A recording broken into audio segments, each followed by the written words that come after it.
Yes, I do.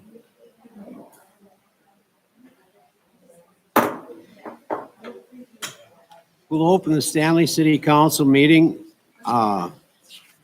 Tuesday, May 9th, 2023 at 7 p.m. Welcome to everybody who showed up. First item on the agenda is the minutes. If you've had time to look them over.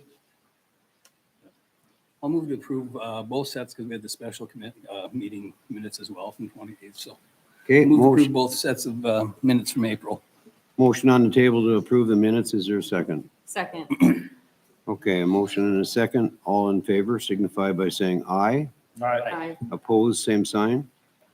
Motion carries. Planning and zoning recommendations. Oh, Mr. Highbrider.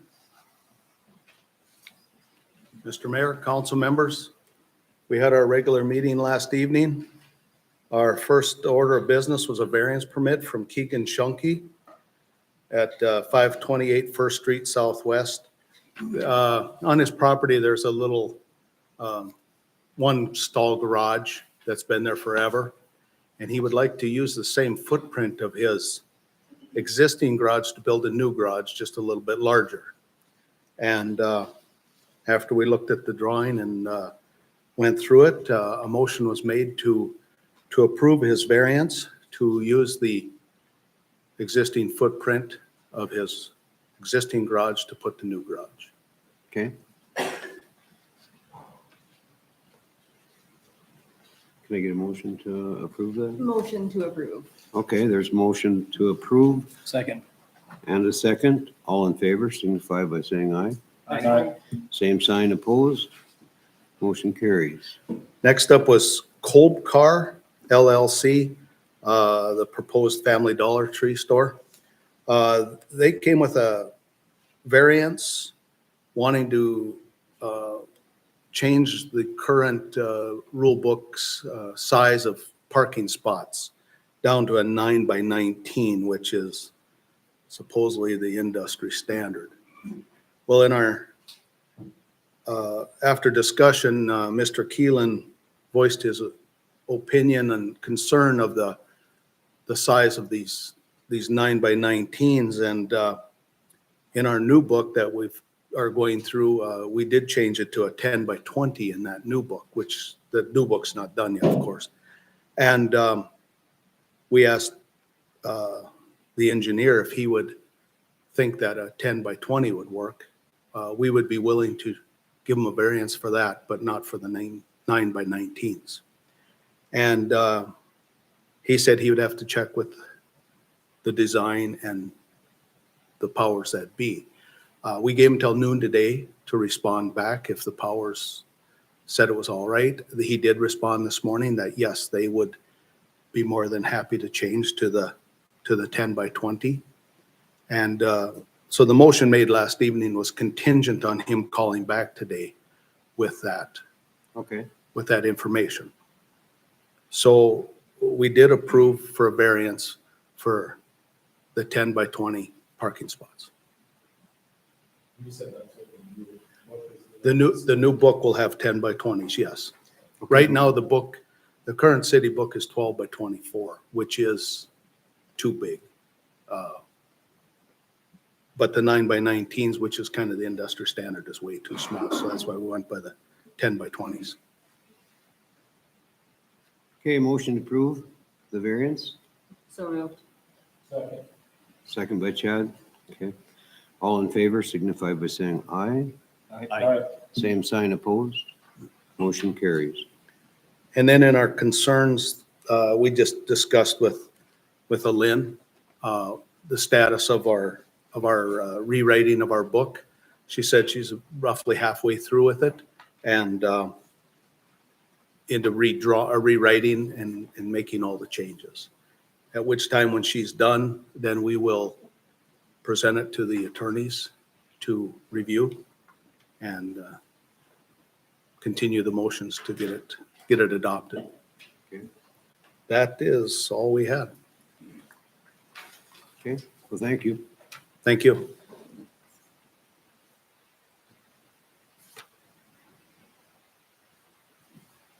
City lot, the pursuit. No, you're skipping. Am I? Oh, P and Z. I'm sorry. It wasn't intentional. I know. Good evening, Mr. Mayor, Council. As you can see, we do have some building permits coming in. Most of them are small for existing properties.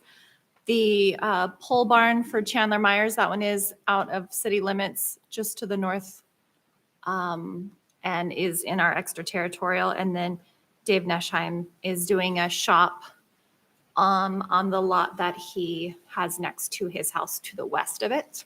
And then just adding a small extension to his existing driveway at his house. So if anyone has any questions, I'd be happy to answer.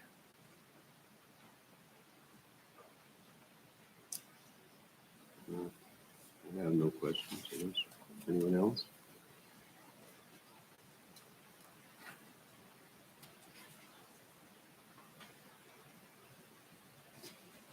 Any questions? Do you need a motion to approve that? Yes, sir, please. So Second. Okay, there's motion and a second to approve the building permit. All in favor signify by saying aye. Aye. Same sign opposed. Motion carries. Thank you.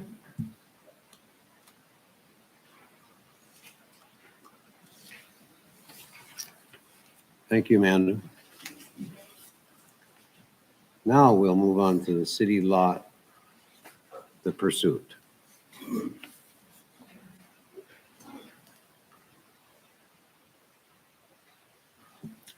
So I'll be representing the pursuit tonight.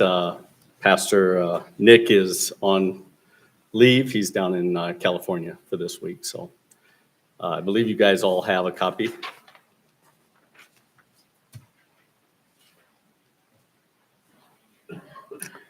So with these three items, I've been at most of the meetings when you guys were discussing the city lot. And I know I was here when you guys looked at the prices, you know, and one of the things that we were hoping to do is be able to at least talk a little bit about that price. We had our people went out and did an assessment. We came up with a number of 5,000. And so we wanted to, you know, see if there's any move on that, if we could negotiate that, if possible. Obviously, we're spending a lot of money in the building. And, you know, it is going to bring not only people into a church, but I believe it's going to bring families into the working, they're going to move into being working families because of the daycare. Everybody here knows there is a shortage of daycare. And so we are currently interviewing people for that position. Obviously, this is an important part. We need to have the lot. So second item there is right of first refusal. I was at the meeting when you guys made the motion that you would have the first right of refusal, but it would be with the cost of the lot plus improvements. Now, all of a sudden, we're seeing that there is, you know, we're supposed to basically sell it back to you for the price that we bought it for, with no cost for the improvements that we're going to put on the lot. You know, we're looking at equipment right now, playground equipment, that's going to cost roughly $30,000 to $40,000. You know, we're not going to put some rickety piece of equipment out there. It's going to be nice. So we would like to see those improvements. Obviously, you still have the first right of refusal. So the third thing, and this is something we've been discussing for a while, is obviously we know we need to carry insurance. And we want to open it up to the community, though, when the daycare is not using that. And so it really comes back to, well, who is going to insure when it's sitting there as an open park, like a city park? And I'm sure the city carries insurance for that. And so we'd like to just see if, you know, we could have an umbrella policy. If something happens on a Saturday, we're not open, that it wouldn't hit our insurance. So those are the three items. Okay, Thank you, Mr. Mayor. starting with number one, I guess I'll start on this. When I read that, I wasn't real thrilled when I read that haphazardly. Because I don't think we did it haphazardly. He wasn't here, so I take. I mean, agree there with was a that. lot of Yep. thought put behind it as far as when we changed it from 11,000 to 7,900. So I guess I'm not sure why you'd think that was haphazardly.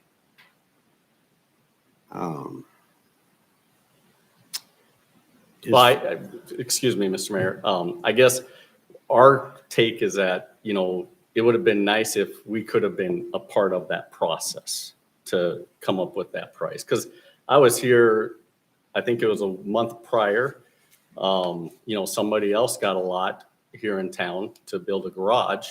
It was $5,000 for a Exactly. whole lot. Do you know the difference? One's commercial and one is I understand that, but this, residential. The one will be paying tax and you won't be paying tax. I understand that. So there is a difference there. Yep. So this lot is going to be hard to do anything as far as building wise. So, I mean, we realize that. But it will be nice and it will be cleaned up. It'll be a nice facility when it's done. You guys are seeing the work that we're doing to the building. It's going to be very nice when it's done. I know right now it's a mess, and I do apologize for that. I guess I also have concerns with the haphazard. That number came from an assessed value with an obsolescence applied to it to get to the 7,900. We didn't just pick a number out of the air. We went with our valuation that is backed up by the county and our city assessor. So that number is accurate. In my opinion, $7,900 is the fair price with the obsolescence already applied to it. And as far as the improvements, I can see your point there. If you put $40,000 worth of park equipment on there or playground equipment, the expectation to be able to buy it back at the purchase price of the dirt itself, there's definitely something that needs to be fixed there. The insurance end of it, I don't know how we can insure something that we don't own. It'd be no different than requiring me to have insurance on my front yard when the kids come running by and happen to fall in there. You can't insure property that you don't own. Mm-hmm. And the offer to leave it open to the public while you guys weren't using it, that came from you guys. We didn't ask for that. That was an offer that you made. Yeah. So I don't feel that it's our taxpayers' responsibility to insure that property for $1 or $1 million. So, my opinion, $7,900 is the price. And we definitely can work on number 2 to see where we need to land on that.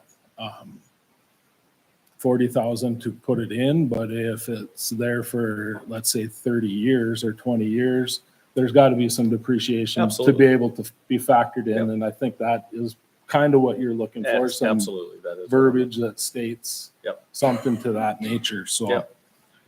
On the third point, if I can speak on that, you're right as far as insuring something that you don't own, but typically, there's a lot of leases, a lot of different ways that you can work that where you can put insurance on it. So what you're asking is not to buy necessarily it a and us lease. lease it back? No, I'm not saying that.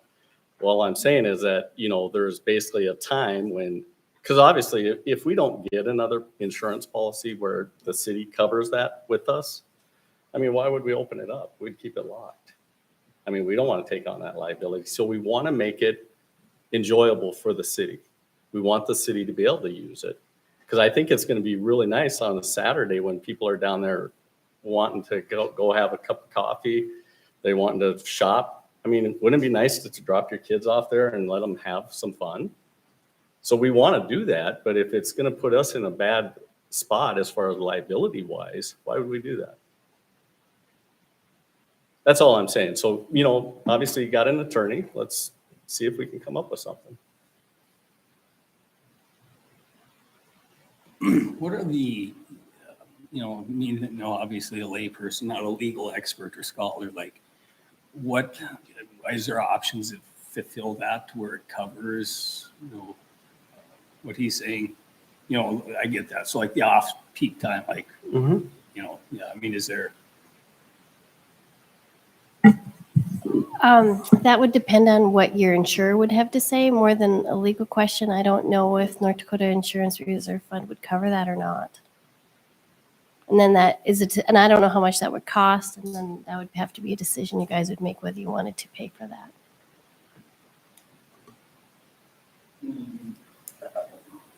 from, is there any avenue? I mean, has there been any is there another policy that's separate that can protect it outside of like business hours? Like, I mean, just me not being an insurance person.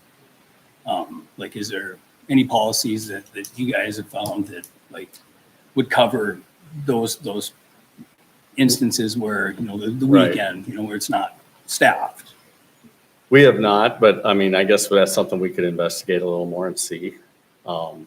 Obviously there's not going to be anybody supervising during those times, which obviously when we're using it, there will be supervision. So that's going to be one aspect of it. So it could obviously raise our insurance rates quite a bit if we take that liability on. So,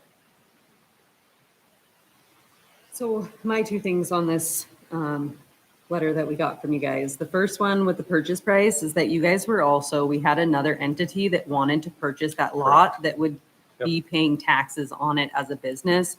So when we looked at it, we put the time and effort to actually look into and come up with that price and give you the very best fair market price on there, especially when we have another entity that wanted to buy it and would pay taxes on it. So we're also taking away continual money coming back to us in taxes by choosing you guys in the first place. So I don't really think that was fair. I did bring up in the last one that we did say we would buy it back at a fair market value when you guys sold it. So I understand the concern with that there could be a cost difference. And I think that should be changed. But the third, I don't think that it's our responsibility to do that. If you guys feel that the burden is too much for you guys to handle, to open it up for the city to have normal use for, then it's just something that you'll have to put a lock and a gate on it and have it be your responsibility. If you don't want to open it up to the community, that would have to be your decision. But it's not fair for the taxpayers, for everybody, when we already have them paying on two public parks. We have one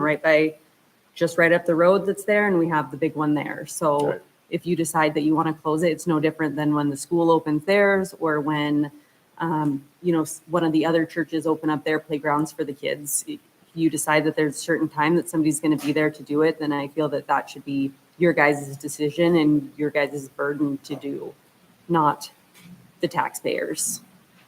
But I guess, as you said, there's another person that was interested in buying this lot. I'm not so sure we shouldn't just reconsider. If you're not satisfied with the $7,900, well, I think we can work with it. We just felt that it would have been nice if we could have had a little say in that, a little negotiation. I'm not sure why I mean, you'd think you'd have some that's fine. say in that, but Yep.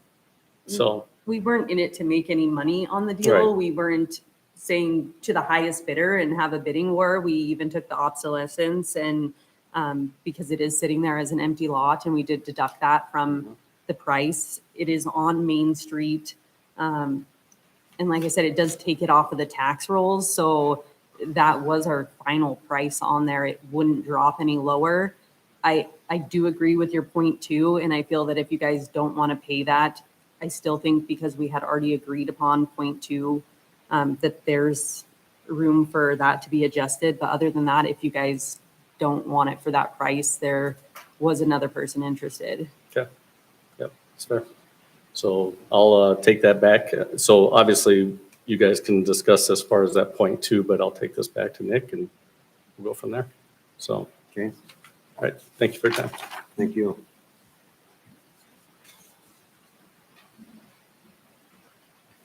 Mr. Ron Hammers.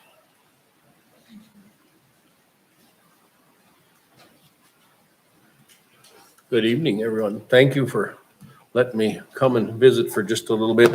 Mainly, what I'm here about, I guess I want to ask you guys, the old hearsay rumor and all this stuff about our wonderful piles of snow we had this year? And where does everybody place it, put it, and do whatever? And just to remind you that 5.5 months, we'll be back into the same old stuff again.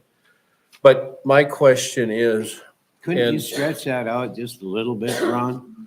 I'd like to, yeah. I guess what I'm trying to find, what I heard, and this is hearsay, that's why I wanted to be on here to get it clarified. I move snow. I do not charge anybody. I have no contracts. It's all free. I do about 20 places after every snowstorm, and which is fine. And, and I don't mind doing it. But my concern was, what were you guys thinking, or what I heard was you maybe wanted somebody to, or you might ask to have permits made if you're moving snow, or register that you move snow in town and whatever. Since I'm not a contractor, I guess I'm just wondering, do I fall into the same thing if you guys are gonna decide to do something like that? Was basically the same as me. I mean, I Yeah. move a lot of snow and I don't charge anyone. Right. So, and I suppose I do 10 different places, but, I think the intention of it was so that we knew who was moving it, so that when it gets placed on somebody else's property, Right. we know who to go to talk to. So, and I'll just use the exact example. I know on Brandy Larson's corner building up there, there was snow moved out of the alley and from adjoining businesses that were dumped in her backyard, which I'm guessing Yep. you're well aware of. Yep. And then the same thing happened behind Greg Mortenson's building and the Takeaway Cafe. There was mountains of snow that had been pushed from all the neighboring Yeah. businesses, and it was piled up behind the Takeaway Cafe to where they had to hire somebody to come in to be able to get into their back door. Great. And that's our concern, Yeah. is But that's all I'm asking. Are you guys gonna try and do a guideline thing, or what I do, anybody that I move the snow for, I pull it off their driveway, I pile it on their boulevards. I don't put it any other place, cause same thing, I can't take your snow and put it in my yard. I got enough. I don't need Right. yours, and the one thing I guess is that if a guy, I don't know what to do with it other than just do what I'm doing. I guess I don't think I'm breaking any laws by cleaning snow out of it and piling it on their boulevards. And I hope there's not going to be a criteria saying, well, you can only move it and only put it here or something like that, because I just do it to help out the kind of the elderly bunch that's around my area, that, I guess in my mind, the criteria would be the snow that comes off your lot stays on your lot. And it can't go on the neighbors, whether that's but I think that was the residential whole or thing, rural Ron, is or business. just to get an idea of nothing official, but just to get an idea of who is moving snow and who's doing it. Because if the city guys don't know, they don't know who to talk to and tell them you can't do this or you can't do that. And I do think they do have that right to tell us, I mean, you can't put snow in the middle of an intersection or Right. something like that. And so I understand what they're getting at when they have problems with it. Now that brings up one real interesting thing though, and since I got a tractor that can move it, the snow in the street belongs to the street, not to me. I mean, I know where you're going. so, and I like the idea when they can windrow it and stuff, that works fantastic, especially on the emergency routes. That last storm, the last big storm that we had, that was 2.5, 3 days, when everything was plugged up, I mean, totally plugged up. I opened up Horseshoe with my little tractor and cleaned out all those driveways all the way around it to get, just in case somebody had to go, for whatever reason. And yeah, where do you push the snow? Well, when the guys, when I think it was Gene that come by, well, he had to windrow it. Well, it windrowed back into all the driveways. And so I went back and I cleaned them all out again, which is fine, but if there's an easier way on them on the emergency routes to put it in that center. So like, if I'm cleaning out those driveways and get them out, there's a way for people actually to move if they have to. You know, I know you guys, it was a pain in the rear for all the snow we had. I mean, it was, what do you do with it? I mean, Yeah, that's the same way to me. they did a great Yeah, job considering, absolutely. you know. Yeah, absolutely. But there is that thing. I mean, I've heard complaints about snow being windrowed in driveways, and I can understand somebody goes out and cleans their driveway, you know, and the plow comes by and windrows a pile in front of it. No one likes that. Yeah.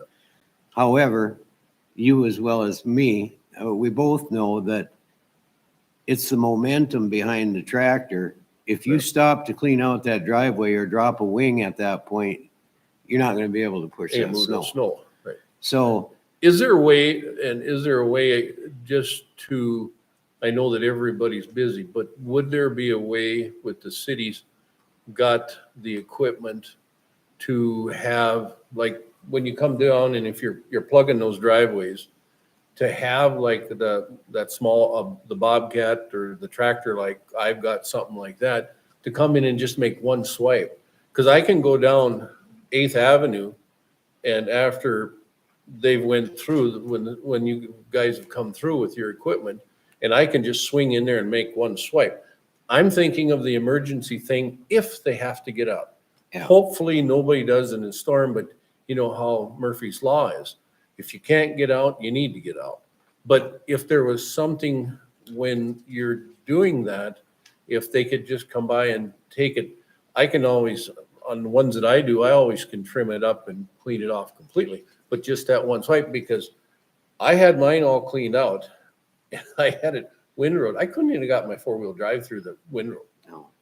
And it's, yeah, where do you put the snow? But I mean, if you can imagine All all the ones that they deal with, and they have to get the streets open or Yep. people are complaining about that, you know? So I think they did a great job. I do know there's an issue when there's a big windrow in a driveway. But I've told a ton of people, call me, I'll come over and clean it. You Well, know? and that's me too. I have too. If you need snow moved out of there, I'll more than happy come and help you, you know, Yeah. and stuff. I- But the thing with the 8th Avenue, since it's, what I've seen there is that that windrowing thing would work the best because it is a pretty important road to go. And there was a lot of snow on it all year long. And I moved kind of my block, you know, and I tried to push it up on the boulevards from the curb and keep it clean, you know, to keep it wide. But yeah, what are you going to do with it? Like I said, the snow in the middle of the street belongs to the city. So, Right. but I mean, that's fine. You got to do what you got to do, you know. Yeah, they did an excellent job. I'm just saying, but I was more curious about what you guys were thinking or planning for next year. I don't think there was anything official. Okay. I mean, I think it was just, we were visiting about it, I guess, more or less, how to handle it. Yeah. But, Yeah, no, that was just my concern when I heard some talk about it and I just wanted to know No. what was going on, so. I don't think the city was out, well, I know the city wasn't out to make any money off permits or anything like that. You know, it was basically just to know who's doing it, Okay. No, that's you fine. know? Yeah, no, that was all I had. That was kind of what I was thinking about, so. Okay, Alrighty, thank you. thanks, Ron. You bet. Stanley Commercial Club request.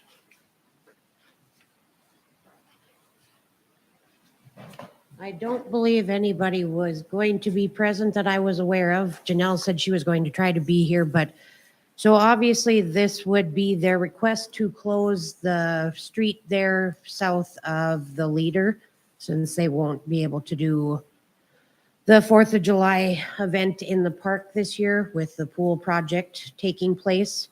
You do see that they do want to close it down from Friday, June 30th through until July 5th. And I'm guessing that's because whoever they have probably setting up the tent would probably come set it up the 30th, but I'm guessing they won't be able to come and tear it down until after the 4th. So typically it takes them about 18 hours, 19 hours to put that tent up and about 20 to take it down. So they usually leave it for about a week. That's the only labor force he's got during then. I think he hires the convict labor or whatever, but. So yeah, he usually leaves it up for about a week. Looks like it goes up on the 30th and then comes down on the 5th.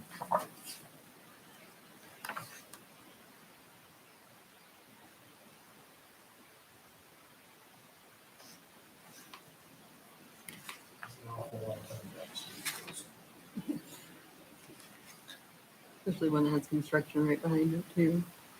You have the church pursuit doing construction there, that's all asked of them for getting possibly equipment, possibly materials in there. Yeah, they can come in the other way, but then when you built the school across the end of the road, when you take a left from there, so. I guess from my understanding, but I guess I can't confirm that, but I don't think they'd be closing off the alley. I think it'd just be up to the alley. Because I know that's what they did one year when they had a street dance there. The tent wouldn't be big enough to go any more past like the end of the leader's building there. So. It would require the entire street though. It wouldn't be passable. Right. Where ambulance or fire or police. So I did have a discussion with the commercial club. They called me on this also. Mostly because some of the vendors I've dealt with in the past. The biggest concern, I guess, for them is that if they don't put it there, where? In the past, it was where they're doing the construction, where the pool is, right? Yeah, on the basketball court. I totally understand their dilemma that they have by not having a spot for it, but Well, in the past, I mean, we've closed streets for street dances and stuff, but there was never the tent thing, you know, where, I have no problem closing the street for a day or a day and a half, but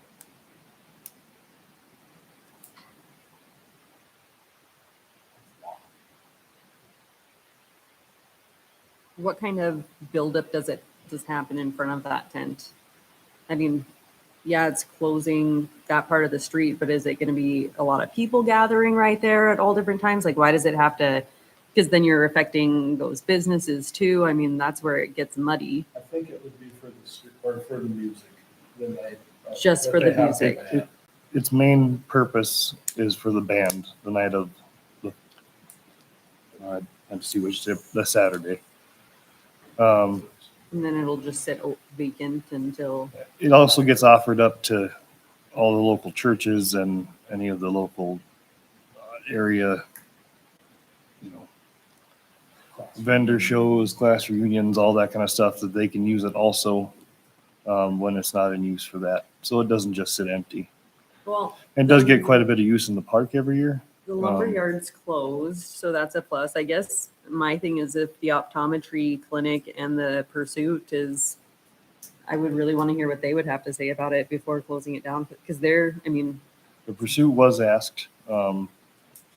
Their pastor Jesse was discussed with him, and he said he would take it to the higher house, but it sounded like it was no big deal because it doesn't interfere with anything they have going. The optometry clinic, I guess I don't know if they talked to them or not, but their main access is on Main Street, so it would they be, have that parking lot that sits right where that tent would be. which you could still access from the backside. In fact, it'd probably keep more people out of their parking lot there that they struggle with. I guess I don't see where it would be. It's not gonna affect businesses a whole lot. I think it's going to be inconvenient, but I think for what we have and this late in the game, I mean, this is paid for whether it goes up or not, right? They got their deposit. But I mean, when it comes down to affecting somebody's bottom line in their business, you have to take that into consideration, but I don't believe really this is gonna do that. It's not in the front of their business or anything, so. I mean, we do have church representation. I don't have optometry. I mean, I was just looking at the calendar. So the day after this is a Sunday. So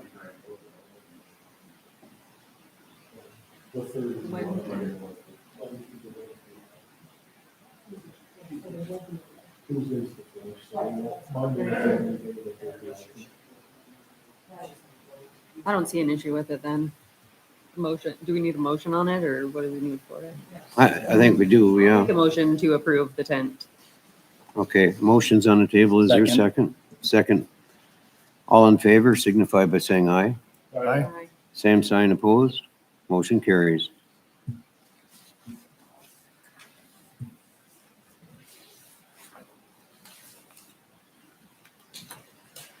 Okay, Enbridge Emergency Response Exercise. Okay, there will be nobody present here for that. This is actually something that they have been conducting. I believe this would either be their 4th or 5th year. As I discussed with Deb, the release and hold harmless agreement is actually the same template we've used all these years.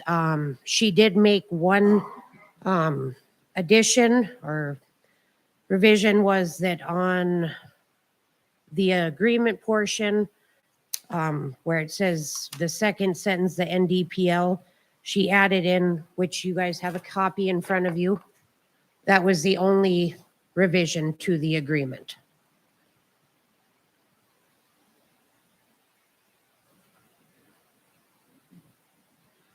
If I may, it might be just overkill. The reason I added it because you have people besides NDPL on there, so.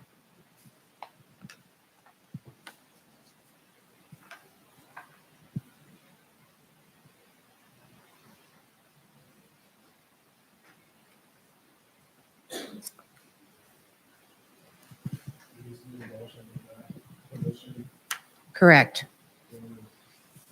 Second. Okay, there's a motion and a second on the table. All in favor signify by saying aye. Aye. Opposed, same sign. Motion carries.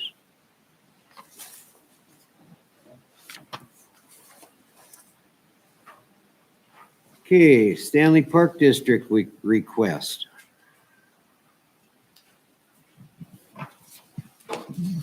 So this would be a request, a pay request for their loan. This would be for their pay application number 8 to Roars Construction in the amount of $149,400.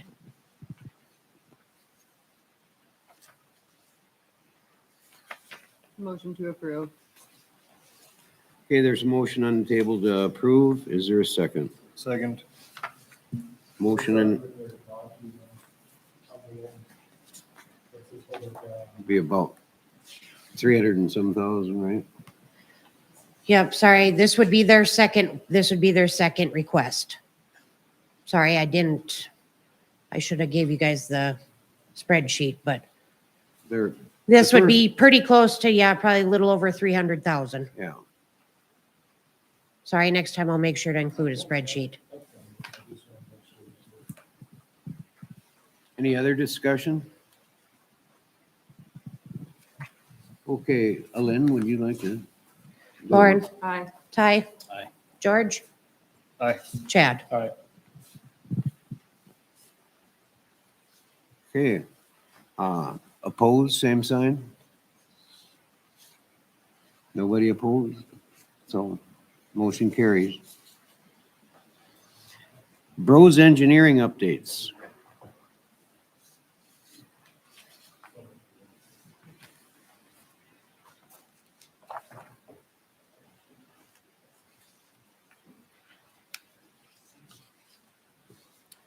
Thank you, Mr. Mayor and Council. First thing on my list here is for the Country Estates Water Main Project. I talked to JMAC and they said they would likely start in the beginning of June. So in the next coming weeks, we're going to try to schedule pre-con with them. And that's really the only thing regarding that project. Can I ask one question? Yeah. Are they staging stuff beforehand? I have no idea. That's a question I guess I would ask during the Some pre-con. stuff went down that street today and my wife just mentioned it. I don't know what it was or anything. As far as I know, they haven't started, no, but Okay, they haven't told me anything anyway.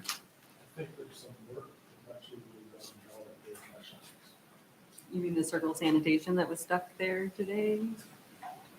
What's that? Wasn't there a Circle Sanitation that was stuck over that way today? Might have seen some stuff coming in for that, pull it out. Good. Okay, go ahead. Sorry. Oh, you're good. Then we got phase one of the Stanley Capital Improvement Project. K&S Brady Construction, which is one of Wagner's subcontractors, was on site last week, installing hydro mulch for seeding and erosion control. They finished up at the landfill portion where we brought our waste material. And then they got maybe about a third of the in-town portion done, and they're just waiting for Wagner to come back and finish up some topsoil in some areas to finish it all off. Wagner said they're going to come back after K&S Brady was done to do the punch list items in topsoil. So it's kind of up to them now to come back and finish that before the seeding is finished. There. Question on the list file, the landfill, but inspected that in Washington. Yeah, on the east end. Not a single water had been installed on it, so Yeah. essentially that's gonna get utilized. Yes, I think that is necessary, but it's Washington, put that in Washington. Yeah. That should have been done.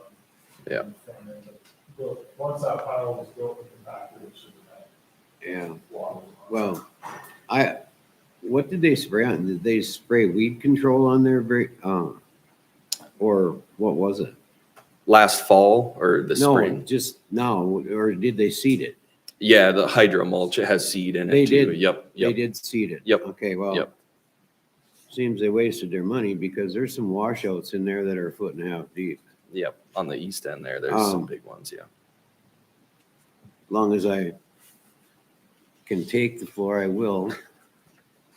I've gotten a few calls about their hydro seeding and stuff, and you know, the way they're spraying this stuff and not being very careful when they're doing it. Is there somebody checking on them, or? Yeah, we were with them for the first block in town, and they were spraying it from their trailer, and it was getting on everything.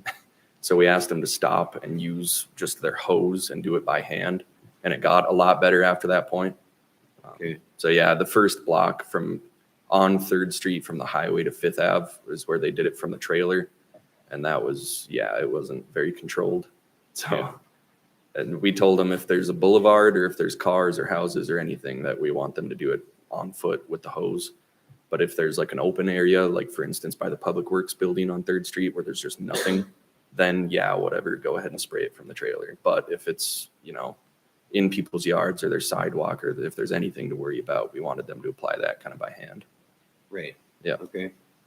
So yeah, that first block kind of got away from them.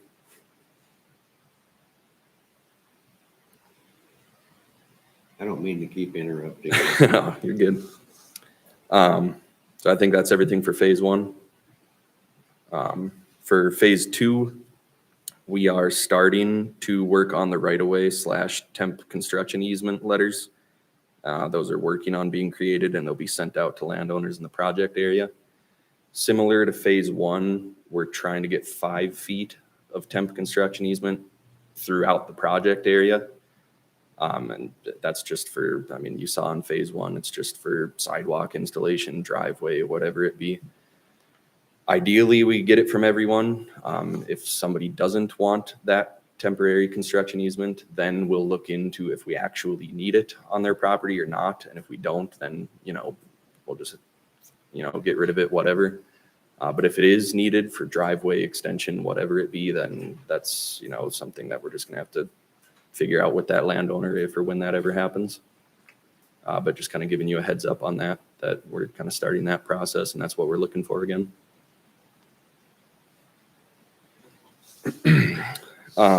Then I know in the last meeting, we kind of discussed adding anything to the project and doing that sooner rather than later.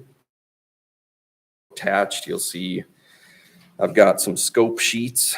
In the bottom right, you'll see, like for instance, the first sheet should say option A. That is what the current scope of the project is. That's option A. Option B is everything in option A, plus the 2 blocks that we discussed on the north end of 1st Street. Option C is everything in option B plus the rest of First Street, from the highway at the pool all the way up to 4th Avenue. And then you'll see on that sheet that there's kind of some fingers that branch off of First Street, and that's just to spread it out for future tie-in. And it gives, the intersection some wiggle room for adjustment. And then just for, it's obviously very, very preliminary, but I included on the 4th sheet, you'll see in the bottom right, it says phase 3. I know there have been talks about doing a phase 3 in that portion of town. So that little scope that I drew up there is the kind of southwest corner of our 2 project areas. And it includes the 2 blocks on First Street from option C, but it excludes the 2 on the north end of First Street from option B. So it's just kind of that bottom corner. And it'd be 11 blocks total of street. And then some of the blocks, I just used the GIS. If it's something we're going to pursue, I'll look into it further to double check and make sure. But like for instance, option C, there would be 1 block of water and 1 block of sewer that would need to be replaced also. And according to the GIS, everything else in that area is PVC. But yeah, the 4th one shows that, and then also option C shows that. Yep, so that sheet. Casey and I did go take that, when you drive through all that, 2 blocks up that over there. One was, the home, asked somebody else, asked them more about the tie into this street down here. And then the next street is about 4 blocks. Right. And then starting there and going south, and that would go past the George's house and then on down to the Stanley. And after talking about it, it would have enough project to the phase 2 that it would make it close. And again, knowing that there probably is going to be a phase 3 in that point, in this corner of town. I just got a text that they can't hear you. And knowing that we're probably most definitely going to have to do a phase 3 down in that southwest corner of this quarter of town, we both kind of agreed, I think, that it would probably be wise on our behalf to look at it, putting it into a phase 3 instead of lumping it into this phase 2. Phase 2 currently, with how our scope is currently, it's about 13 total blocks of street being reconstructed. That phase 3 option I drew up, that is 11. So, I mean, it's pretty close. Obviously those 2 blocks on the north end of First Street, if we throw them onto phase 2, it would be about 15. If we throw it onto phase 3, it would also be about 13, just for reference. Was between 3rd Avenue and 4th Avenue, was that already done? Because it's left off of. Yep. Okay. That was done in phase 1. Okay. We redid the water and sewer on that block as well. It's where the tall curb used to be. Oh, yep. Okay. So Chad, just so I understand, were you saying that it seemed like option A was more palatable than option C? Is that what you're saying? Or not including those runs on First Street Southeast? Is that what I heard you say? So I understand. Yeah. So basically, you think Option- these might be a better fit for phase 3? is what you're saying. Correct. Yeah. We were kind of thinking, I guess, if we're on the same page, definitely the south 2 blocks would make the most sense to throw into like a phase 3, like the pool block and the block north. The 2 to the north by like the fire hall, you could throw that on now or later. I mean, yeah, again, according to the GIS, there would be no utility work on those 2 blocks. It would just be street improvement. I do remember a gentleman south of the USDA building in town. They were redoing like that house last year. I know they were complaining about their sewer system. I don't know if it was the main that was the issue or if it was just their service. I have no idea, but I do know that they were kind of complaining that their sewer wasn't getting done on phase 1 since it was so close. So that's something I'd probably need to look into more to make sure that the main is PVC. May I make a comment? Just so that everyone knows, the memorial building is not slated to be done until October of 2024. So when you're talking those 2 blocks to the north, I don't know when they would be redoing that street because they did have to cut into the street on the east side to be able to do that water sewer. I did So- visit with Joan Holcomb on that. She's kind of on that project. I don't know if she's a chair or not, but she said the intentions of the memorial of the county at the Memorial Hall is to make that patch this fall on the east side of Okay, the Memorial perfect. Hall. Because their plumbing work that they needed to do is complete. So they were hoping to make that patch and Casey and I talked about that and also with Joan, it's like, if we're gonna do that, let's not throw that $5,000 or $6,000 away because we're gonna have to dig it up that next year then. So, you know, it's another thing to consider. I realize 6,000 on a whatever $1 million project, but I don't know, I guess if everybody has $6,000 they want to throw away, can throw it in my Chevy pickup out there. Right. So we do need to visit with them, like you said, Amanda, and make sure what their time frame does truly look like. And then also, we got to get with them again. Casey does. We talked about that too, that they've got all their elevations planned already for their cement work and their handicap accessible stuff. Right, because that's Well, all going to if go on that east They side. do that this fall like their intentions are, and then we come in, now they have to make darn sure that that street fits there, and if it don't drain that intersection, then we sit with water in our intersection. So there's some work that us as a council, Casey from Bros and the county need to get together and make sure that elevations are right. Timelines of their project versus our project lineup so that we're not wasting each other's money. Right, I just wanted to make sure that I figured they would be patching that before, but then having to waste that money to do that if it could be tied in.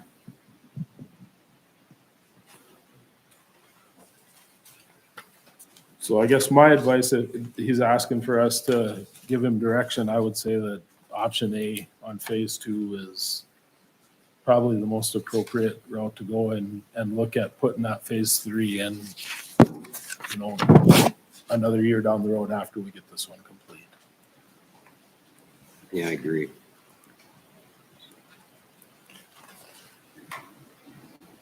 You want that in the form of a motion or? So phase 3 would include that 2 blocks. Yeah, then we'd have to throw that Okay. north 2 blocks in that. Yep. So then it would be 13. Yeah, it should be in the form of a motion, actually. So my motion would be to approve phase 2 in option A as supplied by Bros Engineering. Is there a second? Second. Any further discussion? Hearing no discussion, all in favor signify by saying aye. All right. Same sign opposed. Motion carries. Thank you.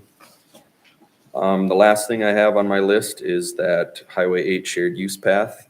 And you'll be happy to know the light fixtures were shipped on May 3rd. So So how long does the shipping take? that I did not get an answer from. I emailed them and asked for a time frame of Couple when it'll months, actually maybe? be installed. They said once they get them, that's their priority. They're going to install them right away. According to the schedule they last sent me, I believe their completion date was May 22nd, I believe.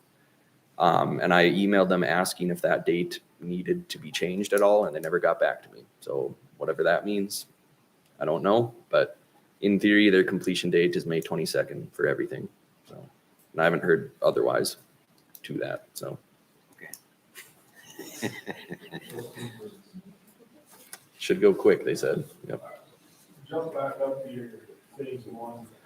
That's something that we're gonna walk through before we sign off on that. Yep. So we've been sending them kind of a preliminary punch list as like, especially last fall, it was updated almost weekly with new stuff being added.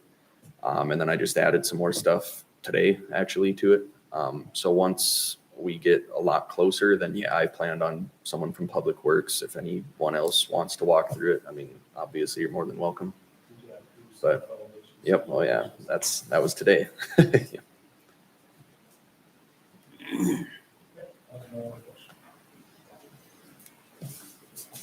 No one has anything else? Thank you. Thanks, Casey.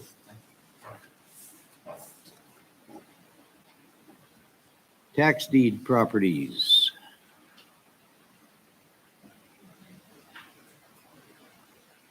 Okay, so obviously these are the properties that the city took over from the county that were up in the John Ryan edition.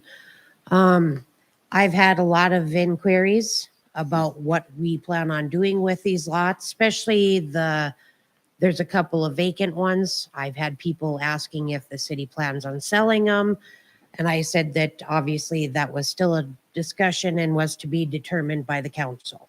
So I brought it forth for you guys to discuss and I guess figure out what we're going to do with them. I noticed that. I noticed that. She never told me that she was putting that on the agenda before, but just happened to slip in there. It's good that we do talk about this, I guess, because a lot of us didn't know where this was actually sitting. So I'm glad we're seeing this now. So actually, from this forward, we can start planning and we can visit with our attorneys, and because one of the things is how we turn around and resell this property. Naturally, the city does not want to own this property in any way, shape, or form. So we want to pass this on to somebody that's going to either complete it or, whatever. Hopefully complete it, these things. So one thing we need from you is to know how we have to, how we go about putting this out there basically for bid, or can we sell it straight out to 3 people that are interested, or Right, so you can do like some sort of auction, you can do bidding, you can, I believe there's provision in the Century Code that you can hire a realtor to sell, right? So that the goal is to sell them at fair market value, right? Not be a waste of taxpayer monies.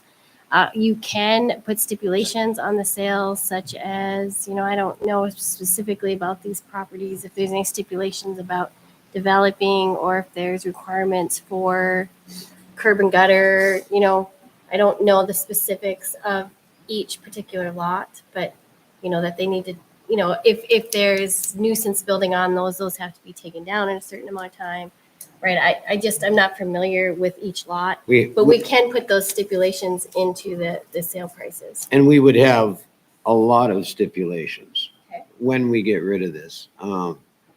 It's going to take a committee basically to address that alone, of when we want this project completed and basically how long they got for each building. And so that's kind of where we're at on it. Anybody else jump in here and comment? I would like to see a decision made on this by June of how to get it offered up. How do we offer it up? How far out do we have to offer it up? Can we limit it to our local contractors? We have plenty of local contractors that I would like to see be able to buy this so that we have them right here in our hip pocket to keep an eye on them. They live in this community.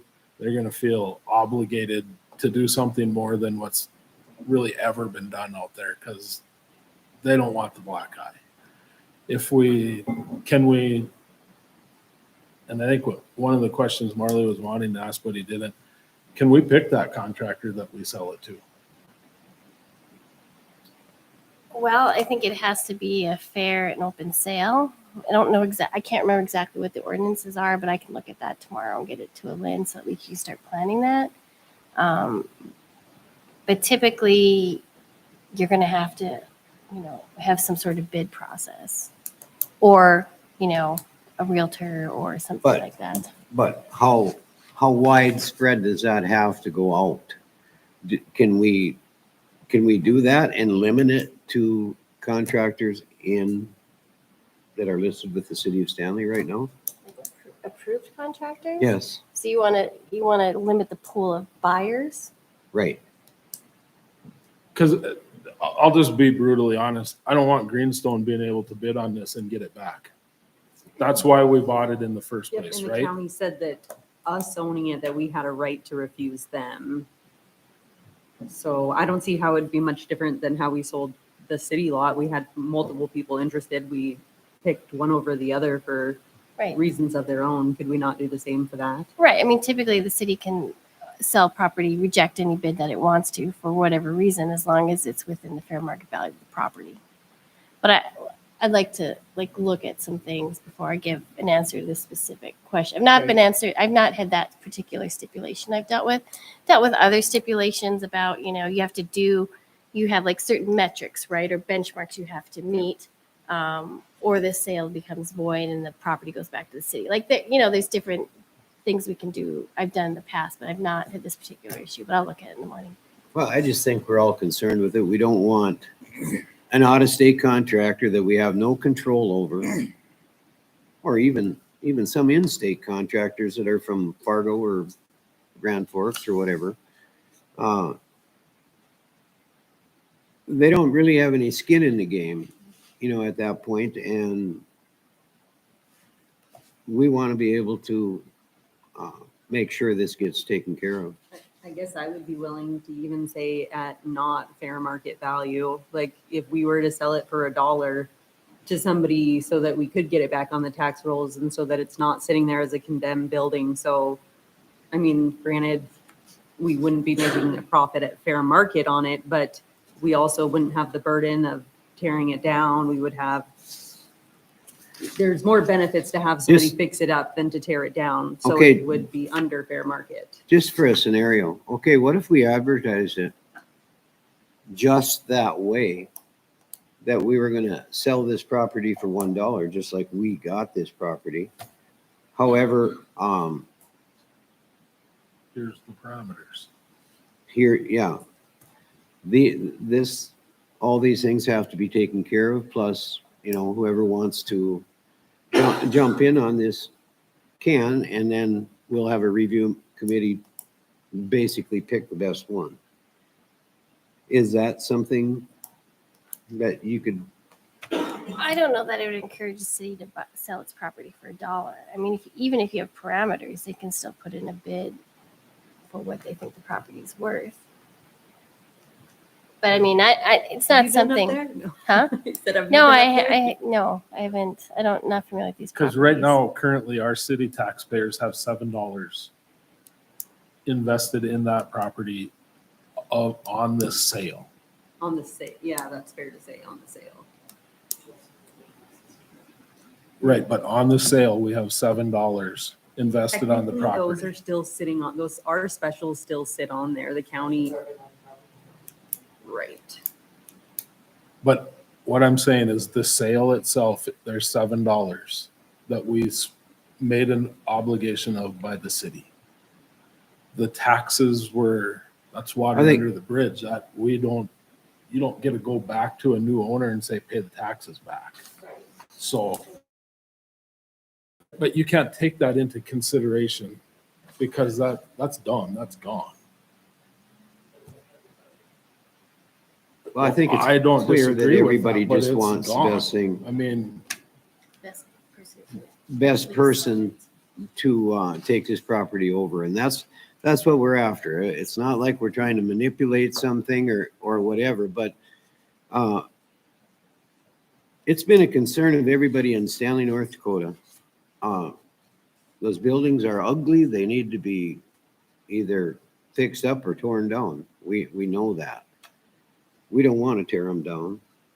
We want to find somebody that's going to put them on the tax roll, basically. So So that's why we're, All our options. yeah, we want to see our options. And Amanda has done 452 miles of legwork on it already as far as the dangerous building, the things that need to happen to get it cleaned up. So I mean, our parameters, we have a good idea of what those are gonna already look like. That shouldn't take 3 months to decide on. That's records that she's had for 6 years. So the sticking point is, how do we get it sold as quickly as we can to the right contractor to get it back on the tax roll as soon as possible? I think we went through the majority of these steps when Greenstone was originally going to sign and wanted to fix it up. Like, we laid out exactly what had to be done, and I feel like those parameters will probably stay roughly the same to that. So I think it's just, instead of the taxpayers paying, $300,000 to tear it down and everything like that, getting it off as soon as possible so it goes back on the tax rolls.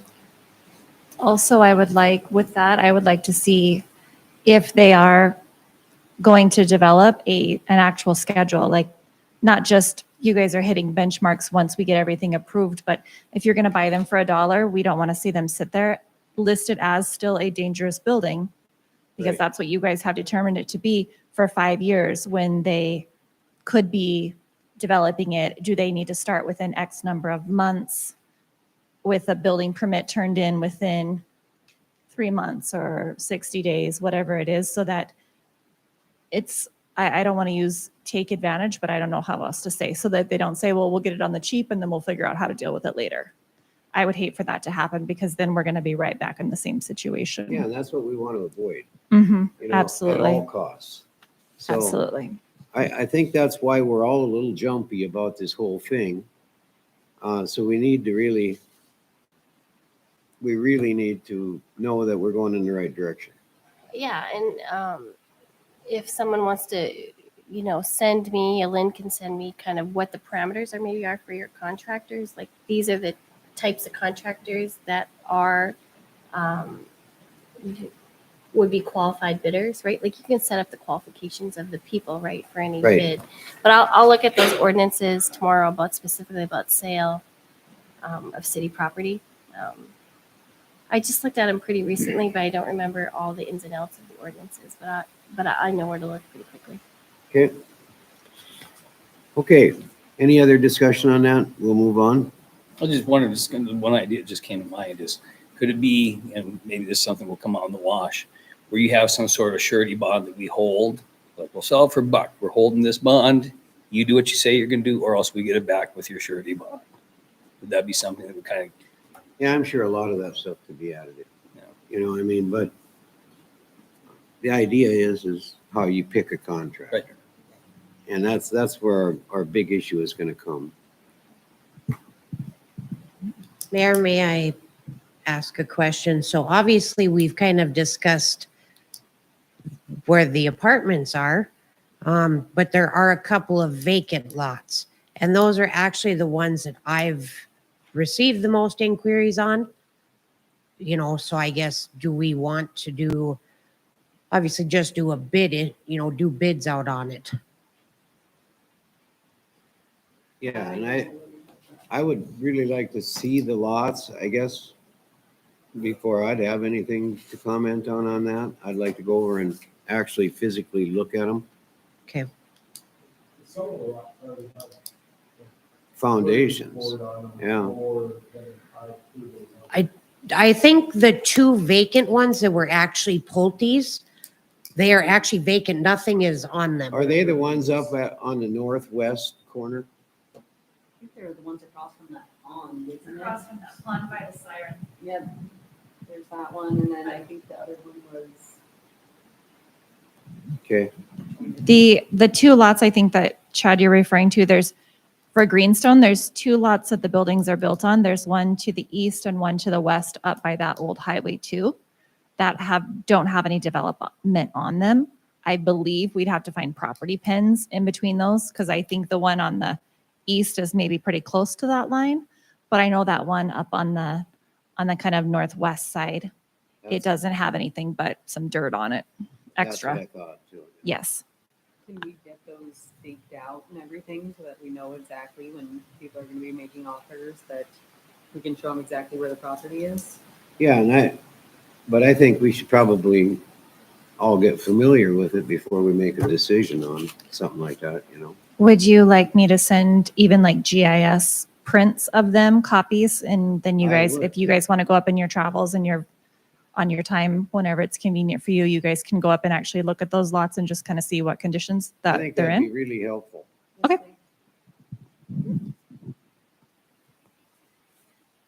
Any other discussion on this? Let's move on to gaming permits. Okay, so there is 2 gaming permits. First one is for the CCT Bible studies. They'll be having a raffle. The raffle drawing will be held on September 4th. The second one would be for the Montreal County 4-H, and they would sell tickets, well, from May 22nd to July 10th, but their drawing would be July 13th. Motion to approve the gaming permits. Second. Okay, that's both of them, George? Okay.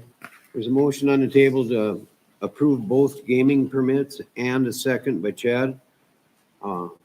Any further discussion on them? All in favor signify by saying aye. All right. Opposed, same sign. Motion carries.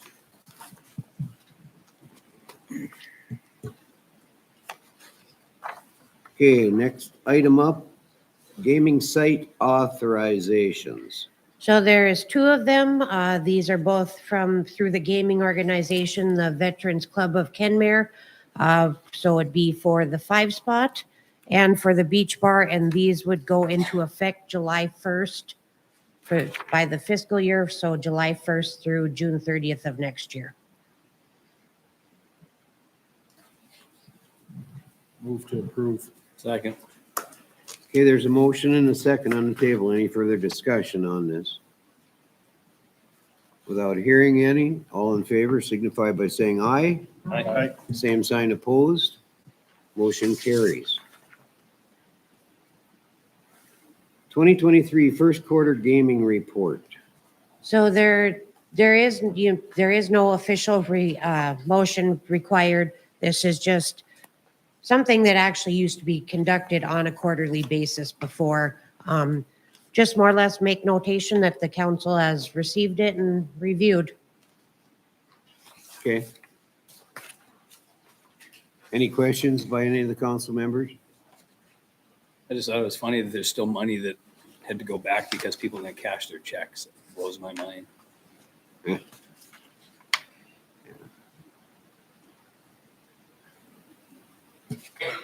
Okay. Any other questions on that? We'll move on. Special event liquor license. There is 3 special event liquor license. 2 will be done by the Leader Bar and Grill. First one would be May 27th for a graduation party. The second would be June 10th for a wedding reception. And the third one would be conducted by the 5 spot on July 21st, and this will be for the County Recorder's Convention Banquet.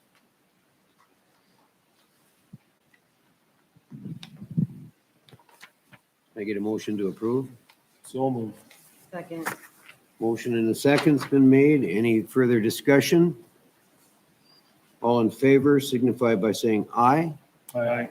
Opposed, same sign. Motion carries. Moving on. A police report.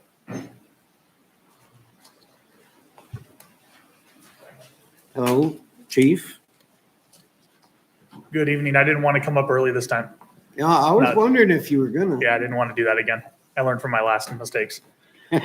Everything's been going good at the police department. I know that we've been moving into summer. Thank you for asking for it because it's certainly here. Yep, I did. Over the last 30 days, we've had about 280 calls for service, 100 of them in the last 9 days. So we're definitely getting busy. It's going to continue to get busier as we move through this. The police committee met with us last Wednesday? Last Wednesday, we did oral boards for new hire officers, and we've selected 2 individuals to move forward. We're going through background investigation with them now, and I'll give you further information as we move forward with that. That's about where we're at. Okay, Do we need an official motion on hiring them or? yes, we do. Okay, I will make that motion to, will contingent upon their background checks. Okay, is there a second to that motion? Second. And that's contingent upon their background checks, Correct. okay? Any other discussion? I have a question. Okay, Has starting dates and salary amounts been determined? Their salary amount should fall into that pay scale that we approved. Okay. Right. Just One as of long them, as I make sure that information is provided to me, so. And then he should have the start dates contingent upon their background checks. correct. To give you a little bit more insight on both of them, I won't give you their names because we're moving through this process. I don't know how the backgrounds are going to turn out. One of them has 5 years experience as a law enforcement officer in North Dakota. He's a very good officer, comes highly recommended. So he'll come in at what? Step, I think it's 4 is where that falls into place. And then the other one has a year of civilian law enforcement service. He's currently in the military police, and has been serving for several years. So, and that was a question I needed to ask you guys. Per our pay scale, with him having 1 year of law enforcement, civilian law enforcement service, he would fall into that step 1. So do we want to count his military law enforcement service? Because that wasn't anything that we ever, we didn't really discuss any of that as we were. Are the qualifications to be an MP the same as being PD? Pretty close. So basically what happened is he was allowed to take a 2-week certification course through North Dakota Post to get his certification. He did not have to go through the entire academy. So they counted it as the same. So I personally feel that he served our country as a police, basically in the military. It should qualify him for being a policeman on the street as well. okay. I So agree too. Does that need to be in the form of a motion or? Well, you've got a motion and a second right now on the table. And that, it could be added to that, I suppose, but His military.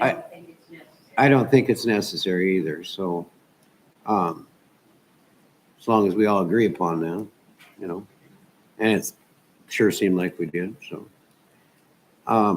Any further discussion on it? Okay, Lynn, let's do that. Lauren, Aye. Ty? Aye. George? Aye. Chad? All right. Okay, hearing no nays, motion carries. Time frame on background checks, I'll see. So I'm working nights this week, and I anticipate having the first one done hopefully by this week, so he can give his 2-week resignation or 2 weeks letter to his current employer, and then hopefully have him start June 2nd, I think is the first one. Okay. Anything you need from us, or? I don't think so. Everything's going really, really well in my department, so. Okay. That's good to hear. I want to commend, I know how busy everybody is, you know, how tight, you know, the staff is. So, I mean, you know, do their best to the department because, I mean, I'm sure Well, it's going unnoticed. Absolutely. Thank you, Chief. Thank you, guys. Okay, Public Works report.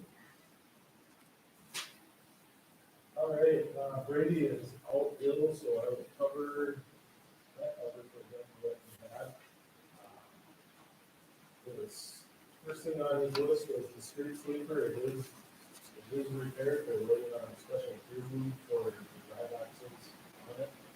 And that was supposed to be in end of last week, especially this week. And once that gets in, they will be starting to be off this week. Sorry, Lynn. The street sweeper repairs have been made. We're waiting on a special gear lube for the drive wheels on the street sweeper. That's why it has not been out in use as of yet. The oil was supposed to be in at the end of last week, first of this week.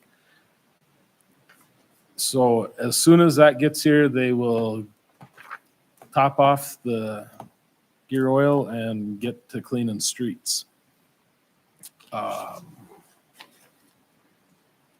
They're putting together their summer list, if you will, for fire hydrants, testing fire hydrants, so that we're making sure that we're keeping up on those.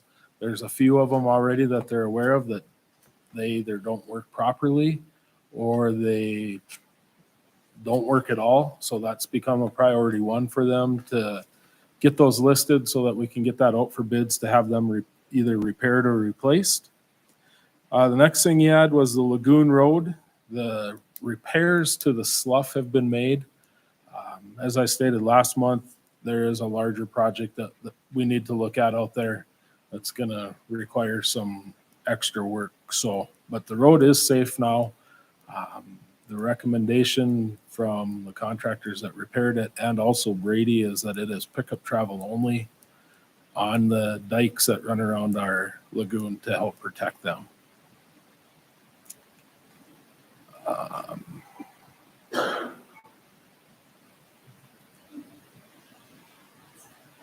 He did have a few concerns, and I did go check them out too.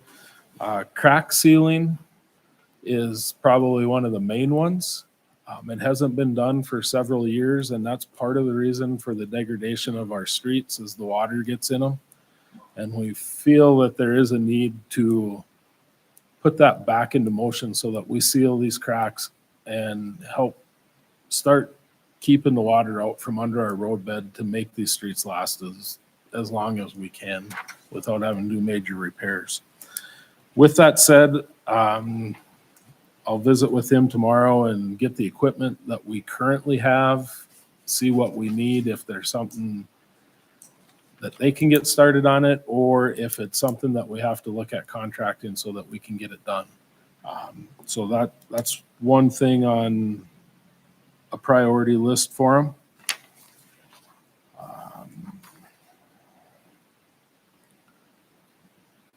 Another deal that he was really concerned about, and I did go check that out, the brand new street that goes around the post office and in front of the subway. It's not just breaking up, but it's starting to pump. And it's growing, if you will. I mean, we're going to have to look at doing something there. It's already beyond fixing. It's got to be dug out and redone. And it's just going to keep getting worse if we don't do something about it. The next thing that he had on his list, and I was grateful to hear that they were looking at it, was in the years past, we've waited for our patching to be done late fall because that's usually when we could get on. And right now we'd like to get our patching done prior to the 4th of July. That would be parts of the street, for instance, like by American Bank Center's window drive up. Where were some of the other ones?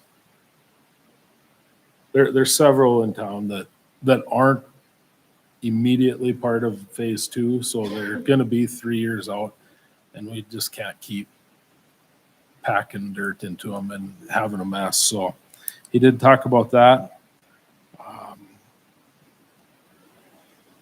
Fire hydrant.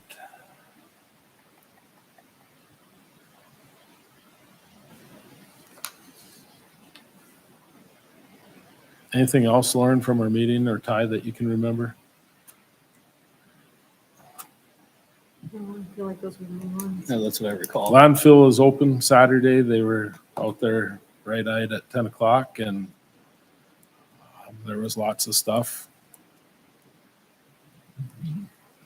I think that covers it.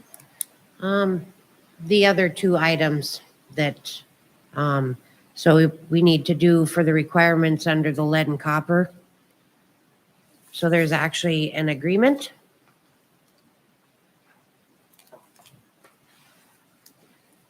Okay, And at the end, there's actually a resolution which needs to be approved. And that will more or less just state that you authorize me to, I guess, either me or Brady, I guess, up to you guys.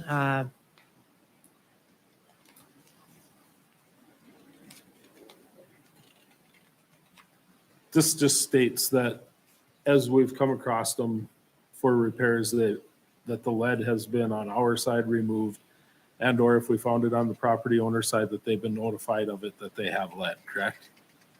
From my understanding, I do know they've kind of been working with Ward, trying to get this figured out because there will be some requirements coming up that I think have to be done, I believe, by October of 2024, if I remember correctly. But yeah, so more or less, we're just getting this, so Tuffy filled out the paperwork. So this is just kind of as an assistance. So it's an application for lead service line inventory assistance is what we're actually would be applying for.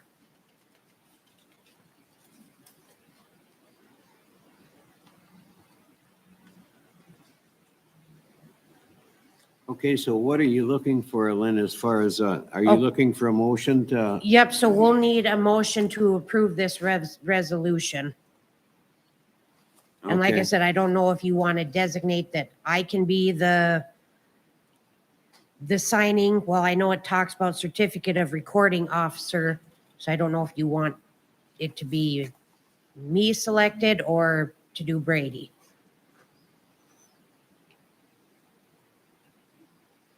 Say that we can appoint both of you in case one's not around, or that's not I a don't- big deal, just so that we have an appointment for it, right? Correct. So I'd make a motion to adopt the resolution with Lynn and Brady both being able to sign. Second. all right, motion and a second's been made. All in favor signify by saying aye. All right. Same sign opposed, motion carries. I do see the note on here, Lynn, the other thing that, and I forgot about it, but the Catholic Church has asked for permission, or they want to pave or cement the alley behind, in between the rectory and the church. So if you look at the back two pictures, you can see the scope of their work. It was paved at one time, years and years ago, and it's just starting, over the course of time, it's deteriorated. And I guess I don't see a problem with them. The only concern that I would have is if there's a reason to repair something, if there's city utilities in that right away, that we don't normally pave residential driveways. So if we have to cut that to make a repair to the water or sewer, or if reservation telephone, for instance, because it looks like they have a pedestal in there, if they were to have to cut that, that the repairs of that cement are going to have to remain with. But it also adjoins other people's property. So I mean, basically at that, I think you have to get their okay on it anyway. Yeah, the adjacent landowners, each landowner owns technically to the center of that alleyway, Right. Right. right to the center, so.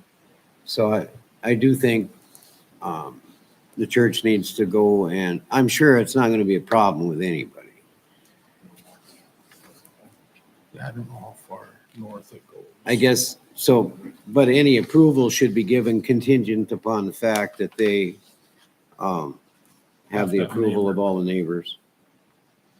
And are there utilities running? I mean, are they going to be responsible for moving utilities or, you know what I mean? If usually an alleyway contains certain public right of ways for utilities, lots of them do. I don't know if this particular alley would or would not.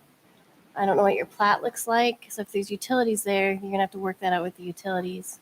Right. Well, there's overhead power lines that run right down. Yeah. And I'm thinking a bit like buried fiber or telephone lines or, typically it isn't a real problem in that. no, I don't You think know. it's a big problem, just something to be aware of and maybe Yep. contingent on who's going to maintain that concrete into the future. Right. And that, I guess that was my concern. I don't feel that that's our responsibility to maintain nor repair if there's. Are they gonna use asphalt or concrete? I was told they were gonna cement it because they don't like the asphalt aspect of having to Okay. change it or redo it in 20 years again. Right? Well, Okay. that's a kind of another thing. If you have that much concrete and you have a building with a massive roof on it, you have a lot of runoff of water. So that's something that thing needs to be looked at. It is asphalt right now, but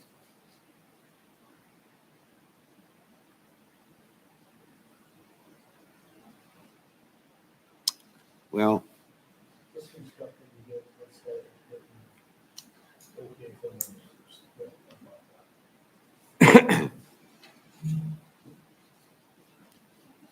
so are you gonna make a motion or contingent upon that?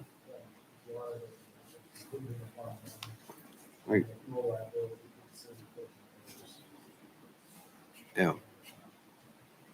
Just as a point, do you want to make sure that it meets with all city guidelines regarding drainage of water? I mean, do you want to control the amount of, I don't know, concrete that you have? Like, I don't know what the standards are for paving, or I mean, using concrete. I don't know if you want that. There you go. They'll still have to do a building permit, right? You have to have a building permit for con. Technically, if they're not pouring anything that doesn't already have pavement a lot on the front end, because they wouldn't necessarily, but it would still have to go up to city specs and standards. there must be drainage there because I mean, there's been asphalt there for years, so. But I think the person can look at that before issuing a building permit, so.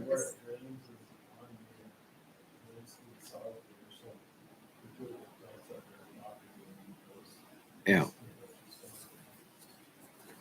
The only thing that I would be concerned with is if they are pouring areas that are dirt right now, then they would need to get that permitted, even if it is in our alley. If not, maybe just hey, can we go walk this as Brady and myself or whoever else wants to join so that we can kind of ask questions and address any issues or concerns.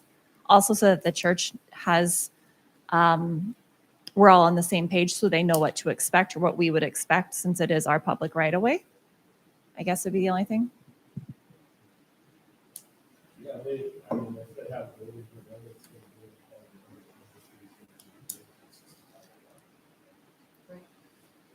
Right. It's just a matter of paperwork. And then we would like to be able to, I would have to inspect all of their forms, make sure rebar and everything is correct before they pour. So, and obviously contractor would have to have a general contractor's license with the city. I can't imagine they would want anything less anyway. No. well, Chad made a motion that contingent upon them following all the rules and guidelines and that they have to do. And one of them being checking with the neighbors. I'll second that. George seconded. All in favor signify by saying aye. Aye. Opposed, same sign. Motion carries. Attorney updates. Thank you. We've been working on reviewing some contracts, including the land access agreement, the pursuit agreement, the Enbridge ERP, and then we can discuss the last in executive session. Seems like city court is going well, so I stand for any questions anyone may have.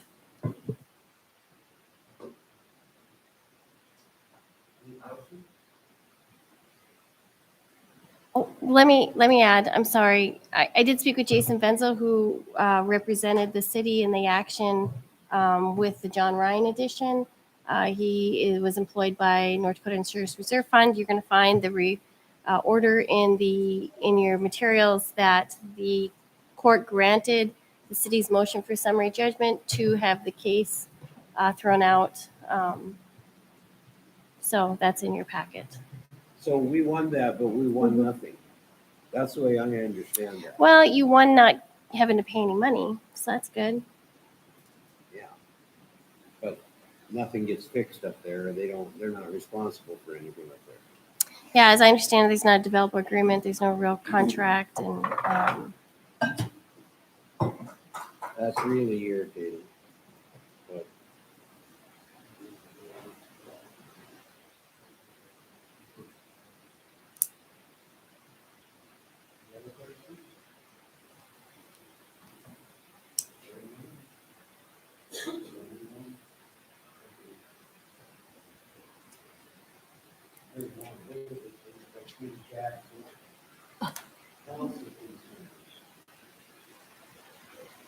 Okay, I have a couple things. The first one is the loan with the park board. I sit on the JDA board from this council, and it came across, and I did already reach out to Cassie just because I did want some clarification on there. She had applied for a grant for half of a pickleball court. The total would have been $60,000. And I know we talked with the park board about no major projects. I did bring up the fact that we said no major projects because it was the JDA's understanding that they were taking the funding out of their reserves accounts until they could get specific donors to match the funds. So I guess we never set any parameters of what a large project is, if that's something that if they do not have grants set up or if they do not have the funding pre-set up, is that something that we're okay with? Is it something that we're not? I brought the concern up to the JDA, told them to reapply if they did have enough donors to get the $30,000. I didn't personally think that it was right. I did abstain from the vote because I wouldn't want it to mess with their loan that they have through us. But I guess I'm wondering what the clarification is on that. And my understanding of the whole thing was basically they do no new projects unless the monies that they receive are earmarked for a certain project. Somebody has a pet project and wants to donate money for it, that's surely absolutely. something we would want them to do.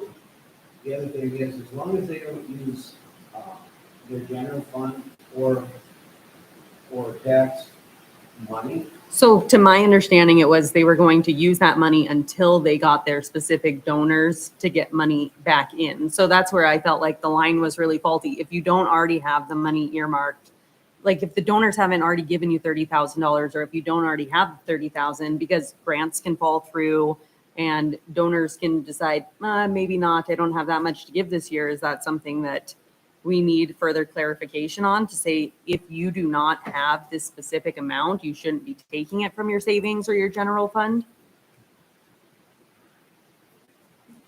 Sorry. We probably do need to make it clearer, but I thought it was crystal clear.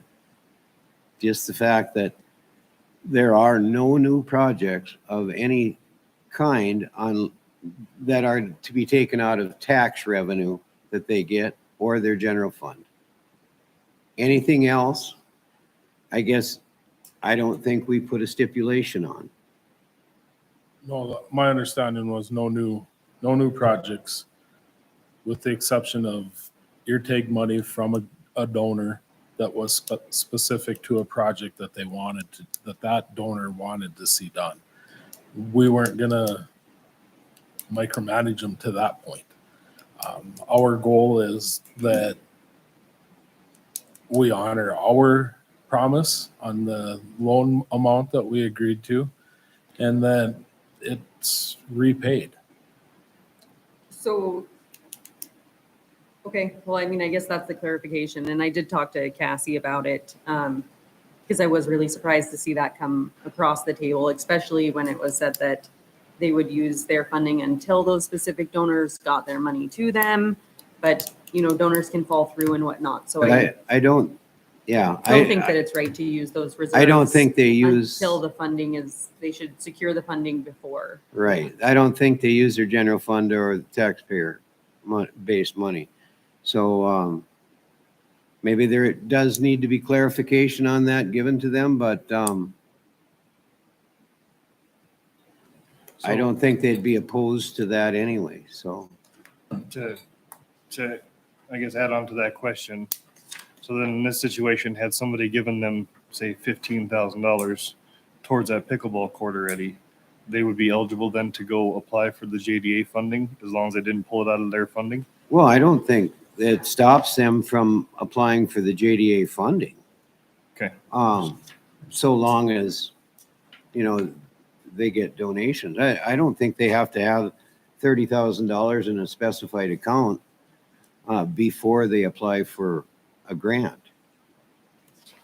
Yeah, I just wanted to make sure that all I'm lines are clear not- there for In sure. this instance, we ask where you're getting your match from. So when it was brought to the JDA that their match was coming from their savings, their general savings, that's why it was a concern to me. Under any other grant, nobody would know to ask that question because they wouldn't know the stipulations for our loan.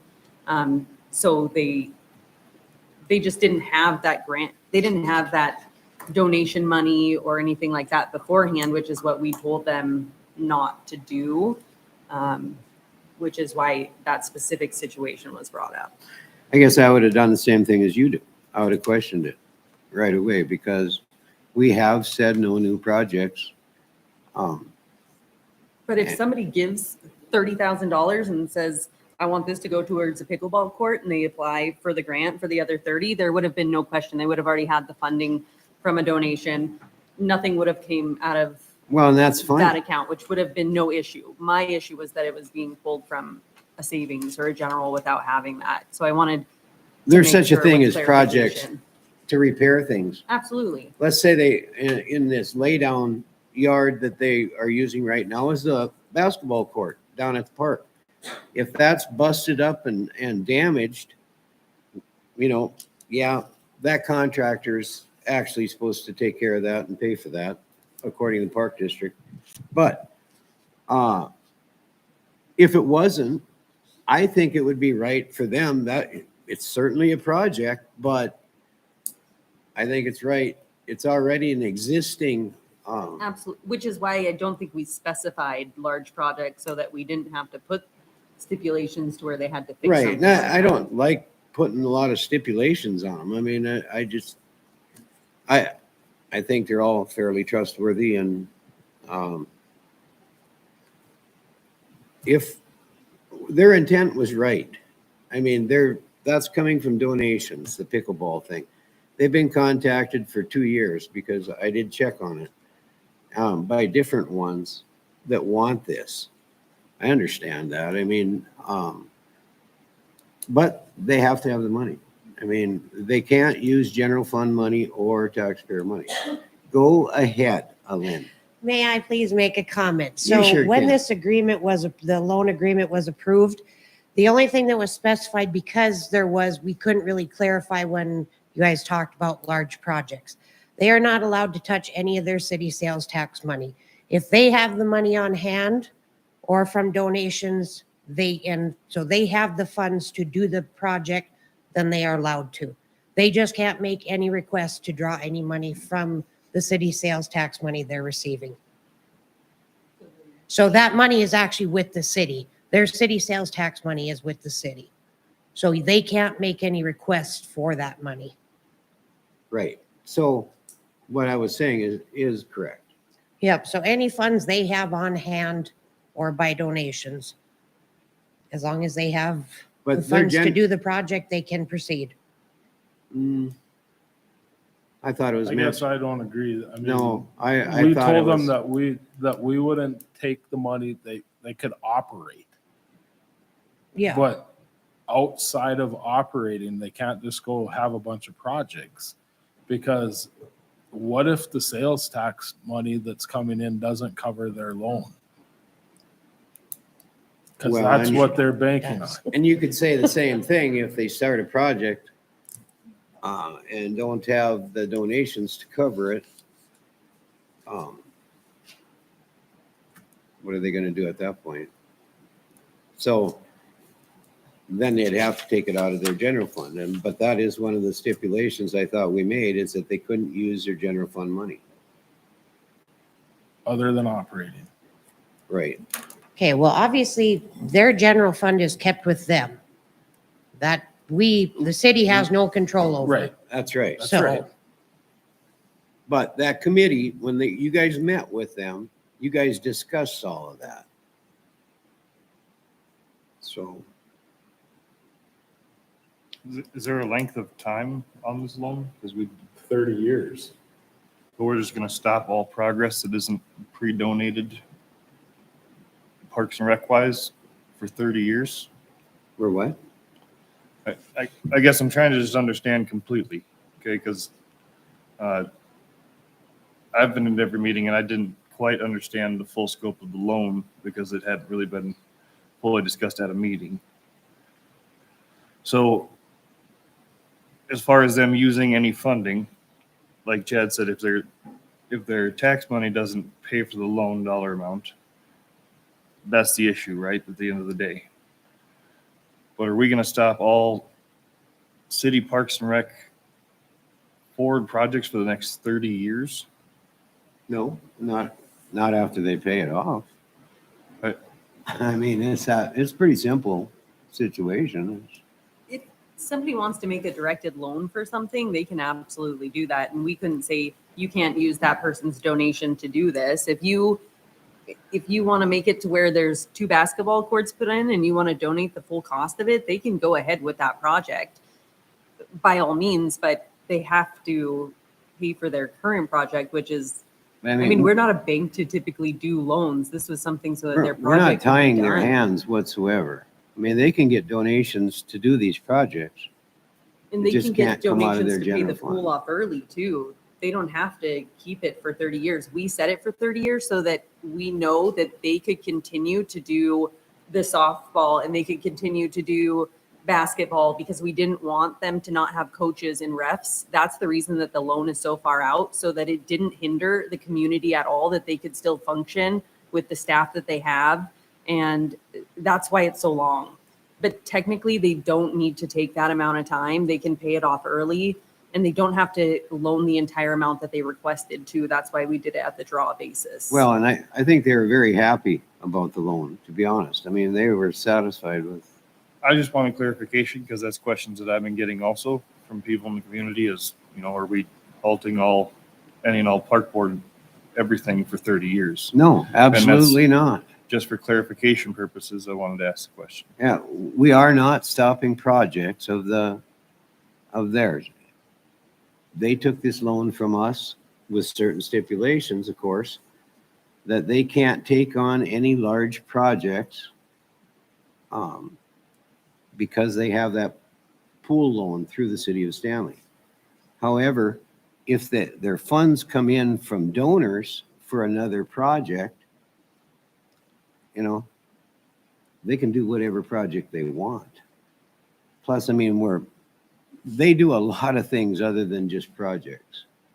Taking care of parks and recreation. That's a wide array of things between the ball diamonds and all of this stuff. We're not tying their hands in any way, shape, or form. I know that's been said. It isn't, but we are protecting the taxpayers' money. And that's what it is. That $3 million loan is basically taxpayer funding. So, Mr. Mayor, I pulled up in my email what I think is the last MOU, but we'd have to look and see what the executed one is. I'm not sure, to make sure it wasn't changed. So this MOU it's memorandum of understanding with the Park District. For 30 years, there's a promissory note. They're paying $100,000 per year. The park agrees that all funds will be held at the city of Stanley from the Stanley Park District sales tax up to $100,000 as payment. That commences December 1st of 2023 and then annually thereafter. And any funds in excess of $100,000 from the park sales tax should be placed in the parks account at the city. The park has to request funding from the loan monthly, and all disbursements have to be approved by the city council in their sole discretion. The park agrees to seek donations, grants, and other funding that it will apply to the outdoor pool project. And then when we get to other park projects, the park agrees that future projects will be fully funded by specific donation or grants. The park agrees that it shall not commence any future unfunded projects or utilize its public sales tax fund for future projects until the loan is paid in full. And so I assume that sales tax their sales tax does not exceed $100,000. I don't know, maybe that changes from year to year, but all their sales tax fund that's coming into the city is there to match the payment that they're supposed to make annually. Right. So I guess if those funds would exceed the $100,000, if their sales tax funds would exceed $100,000, that those then would go to the city, to the park, and they could probably use those funds. Because our payment's only $100,000, right? So Right. I think that's my recollection, but I'd have to look at what the exact language is. But I don't know what their tax is, what their sales tax is. But so there might be a situation where there's sales tax coming in for the park that exceeds $100,000, and maybe that the park could use. But the $100,000 of the sales tax stays with the city to make sure that their payment is I made guess for the that was loan. what was left so that they could have their normal operating costs, so Okay. that they could have the coaches and the refs and everything Right. like that. That's why we didn't say we want every cent possible and then you can't operate a park and rec department. That's why when we look at the excess, it shouldn't be going to those extra projects because that was what they needed for their operating. Okay, Yeah, and That's that probably was, you know, correct. and that was why we didn't ask them to pay their to zero out their general fund before they took a draw on the loan. I know 2 months ago when they came and asked for their first draw, they said, well, do you want us to spend our current general fund to zero before we take a draw? Well, we all agree that, no, that's ridiculous because you need to operate. We want For to the rest of the afford year, them their budget to be able to meet their budget and not spend all that money because they, according to Chris, they would have been on that first draw. They had none left. Right. So, But that's why I say, Yeah. nobody wants to tie their hands. That's for sure. I mean, we definitely do not want to make it so they can't have Parks and Rec program. No. That's counterproductive. Mayor, may I make a comment? Yes. So I guess just so everybody's aware, so how this works is anything that goes into from the city sales tax for the park is not paid out to them. We do obviously receive tax collections, monthly, which they receive a portion of, and quarterly that is actually paid out to them. So like the last one, let's see, would have been $41,603.87 is what they were paid for the quarterly tax collections. That's their mill levy though. That's not the sales tax, right? Correct. Right. So Yeah, there's so two like- different worlds that Yep, people yep, have no, got and to that's look why at. I just wanted clarification for everybody where the city sales tax that is paid to the city, and the only way they can actually access any of those funds is they make an official request to the council. Because I believe if my memory serves me right, their annual income between property tax and city sales tax was right in that neighborhood of 200,000, give or take I a don't little know bit. what it is. Yeah, because they were raising their mills and we looked at what that difference was going to be. Well, yeah, and they weren't able to raise their mills this year because they put their mill request in after their Right. budget. So they have to wait till 2024 to raise their mills. And their current budget was right around 200 some thousand, and that's what they would require for wages and upkeep and Right. whatever. So we asked them or told them, no, we don't expect you to pay your account down to zero before you make a draw because then you can't operate. Plus, I mean, let's be realistic. We're not going to default them on this loan. So, Right. That's, So, they're part of the city of Stanley. So anything else? Okay, so the next one I wanted to touch base on because I remember the commercial club saying that they take on more than I think we all looked at more than what their scope is and they're overwhelmed. And I definitely want to continue to see things in Stanley happen. I'm wondering if that's not something that can be changed or delegated. Like I look at we have the visitors committee and stuff like that, if that's not a group that something can be moved to help assist and take some off of the commercial club. Because, I mean, they should be doing things that build for their businesses. You know, we can't expect them to, I don't want to see something like the 4th of July just completely die down 100% or things like that come around. So I'm not wondering if there's not a committee or something that we already have that couldn't overlook those types of events. And putting a board together that maybe has somebody from the council sitting on it or a couple members, and then anybody from the community who would want to, that can look at that and look at that specific funding and what can be done for a community. Because that's some of the best parts of Stanley. So I don't want to see that die, but I can recognize that it's not the commercial club's responsibility to fully put on an entire, 5-day show for the community. Okay. Anything else?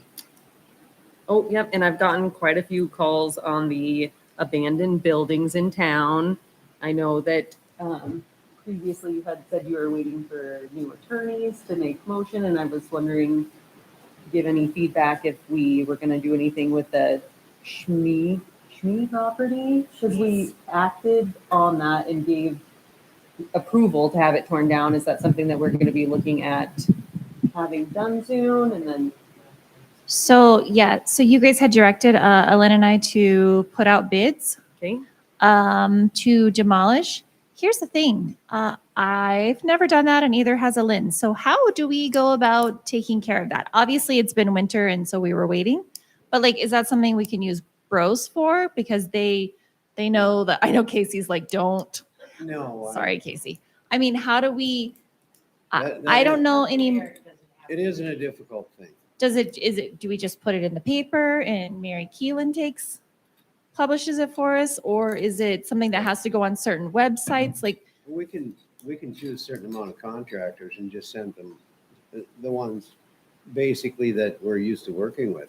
It's just another project. It's not Okay. it's not a big thing to demo a house and haul it out to the dumps. Perfect. Yeah, for instance, Chamley Yeah. Salvage up out of Williston, they're the ones that demoed the pool. They also demoed the Neithers out Neither there. property. Yep. It'd be the same exact scope of work. There's your property, tear it down, clean it up, Yep. fill the hole, drive away. Yeah. Really, I mean, it's very simple.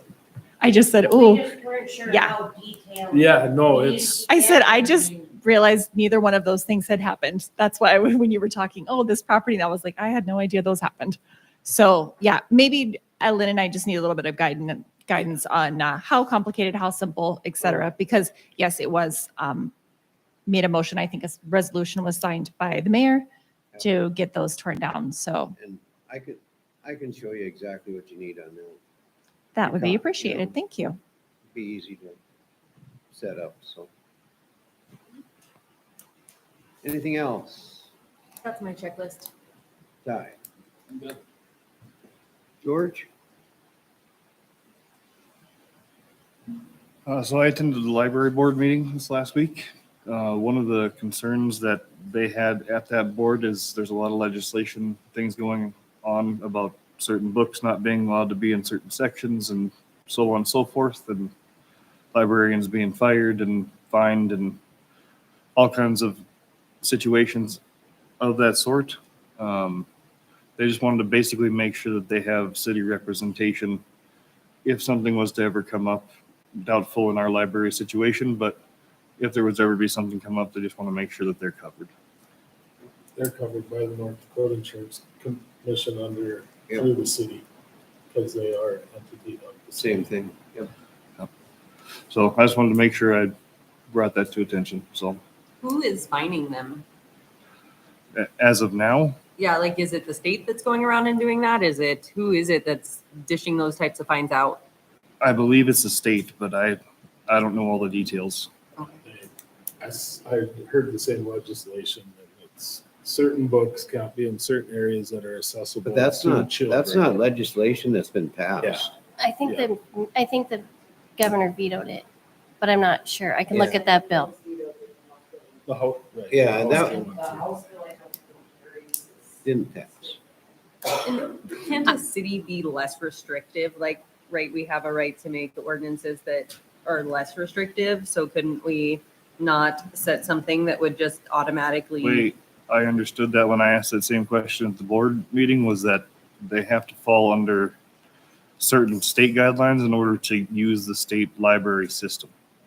So if we were a private Stanley only library, we did use any of the state funding or book programs, et cetera, trade programs, any of that stuff, then it would be one thing. But since we are part of the bigger state library network, we have to follow all of that. Do you want me to get the legislation that passed to Ellen? That'd be good. Okay, I'll do that. That'd be great. Because yeah, I'll find that. Just so we have a legislation. clearer understanding, that'd be. But what I read, it did not pass.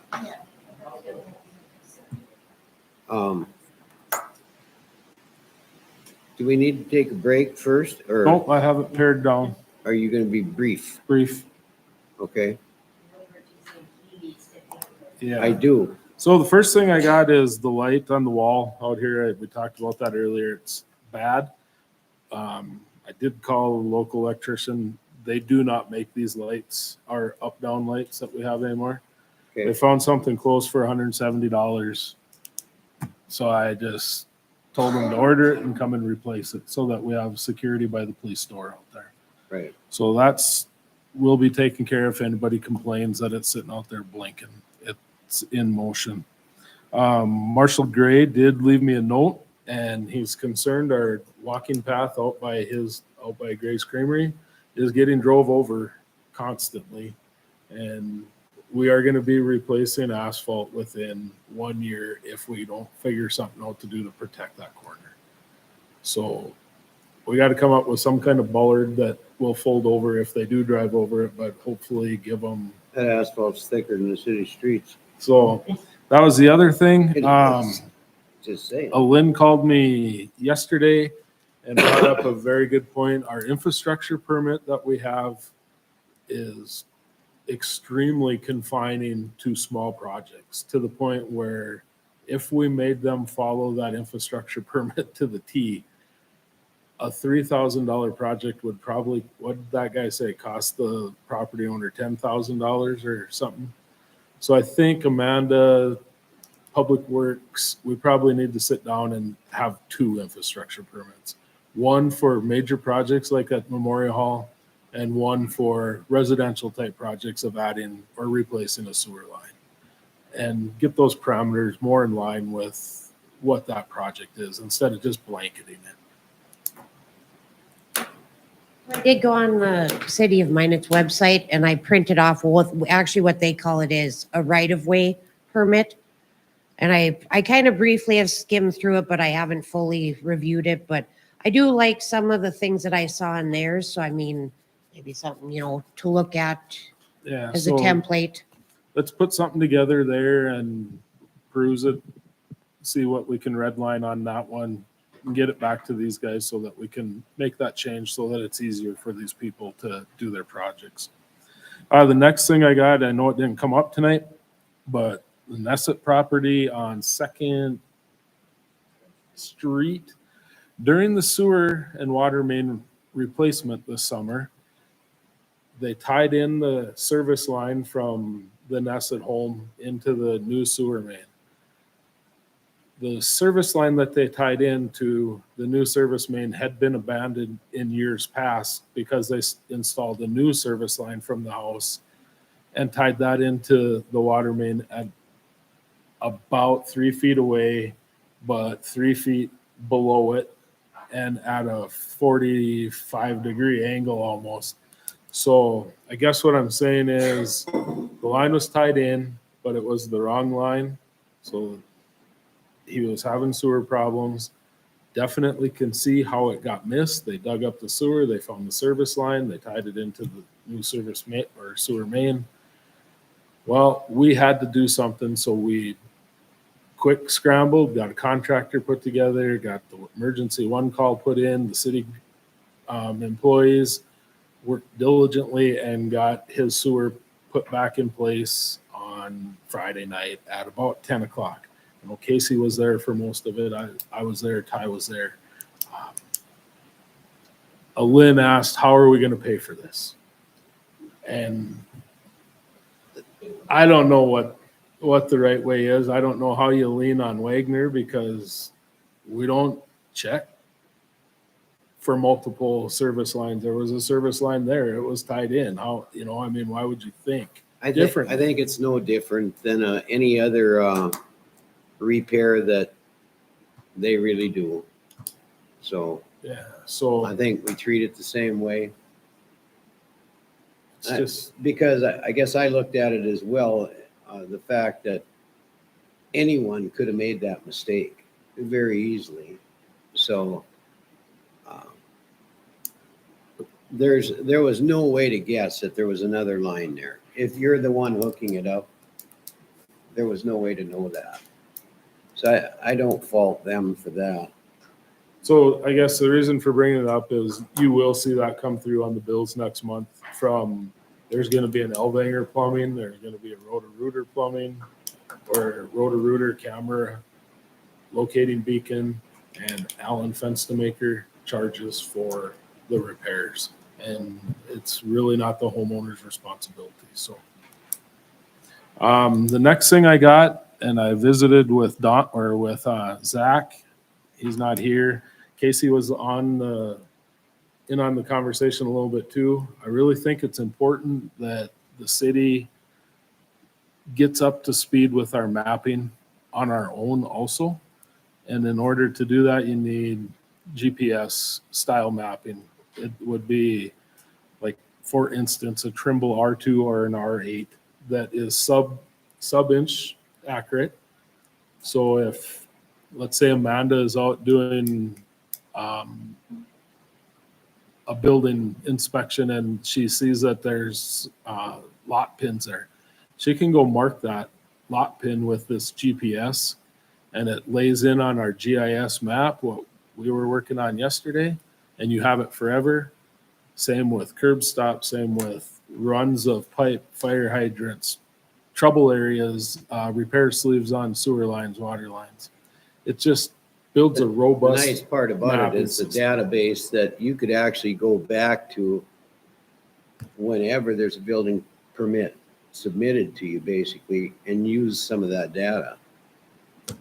So, which would be really handy, I think, you know. There's some training, there's some learning, and R2 is roughly 16,000. So I mean, you're looking at spending a little money, but by us doing it, it makes Bros map better because it affects the GIS system, and it just enhances everything, and it makes our guys' job way easier locating. For instance, the force main up north of Gray's Creamery that we can't locate, if that would have been shot in with GIS, we'd know within 1 inch of where it's at. And should have been. And it should have been. So I'll put some numbers together. I'll bring it to the next council meeting, and I would like to be able to take action on it right away so that we can get this going for these employees so that they have a better world to work in. You want me to keep going, or do you want me to stop? Are you done? Well, that's my checklist, but I got 14 more. You did very well, Chad. We're going to take a short break. We're going to take a 10-minute recess, and we'll reconvene. Isn't he like, you're like 2 things away from me. Well, I don't care. There's probably going to be a spot on the floor up here if we don't get up.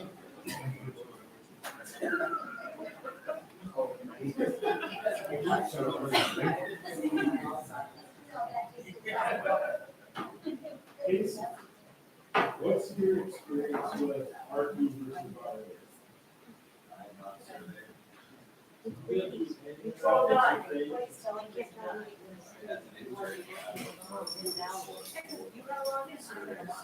It wasn't a separate lot, it was actually just Brady's. Oh, no, mine's a separate. You know, Brady just Brady just said, I tried to use it yesterday and it said that.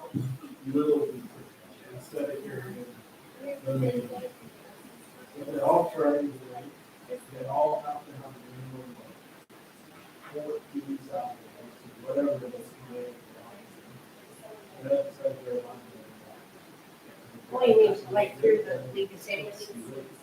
Okay, I was thinking for a second, I was like. I was just thinking like, I know.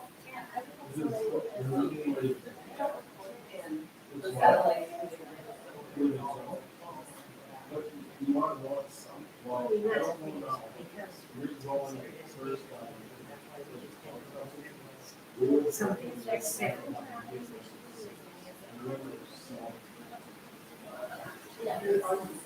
And with it, not wanting like that, a lot of times it's moving yourself.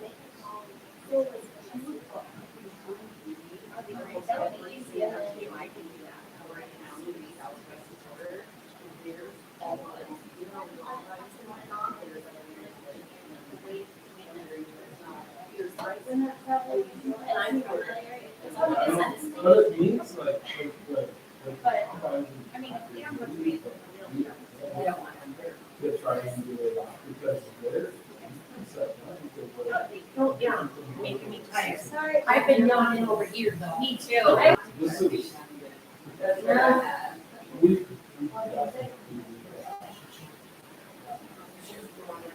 Because he's gonna see this and they're all stuff in comes to. You guys are-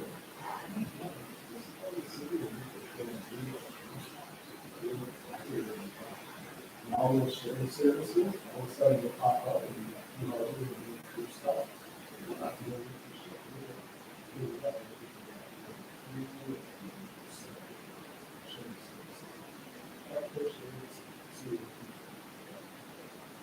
So you want to honestly, how matters were that she was going exactly where not coming to our.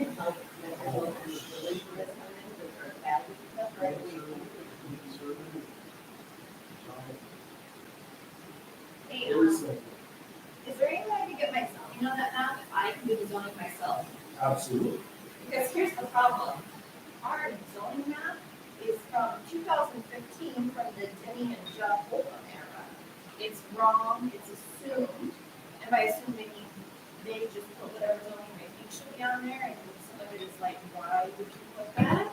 Because that's exactly what it isn't. But I mean, I need something that I can go in and look, besides going to the county site, scrolling out and going, oh yeah, I forget, Taryn Lumley's area up north is kind of in our city limits. You would have a layer.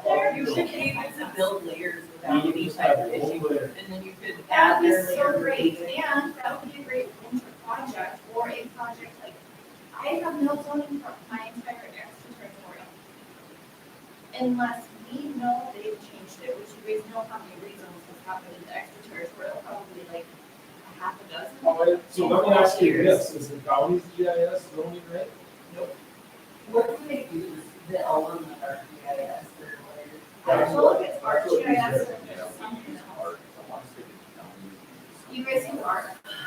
Oh, but I use ARC. I use Ours ARC is- ours too. is amazing. Well, it's something that like, I can have the But ability. you can to build, pull so then up. you can create your own layer and always have that layer that sits over, and you can add shape files into it and take them out, you can do anything that you want. Am I able to like attach permits and things like that, to where I can click on Lauren's house and I see her fence permit, and I see that she has her Absolutely. property fence already marked, and Absolutely, it's an attribute. yeah, because I mean, God, you should see the amount of crap, I'm sorry, we have to go through when somebody calls and says, hey, what about this? Let me research that, and by researching, I mean, we're looking on Excel spreadsheets that are printed out. What does this Because say? you have no, Metal file cabinet.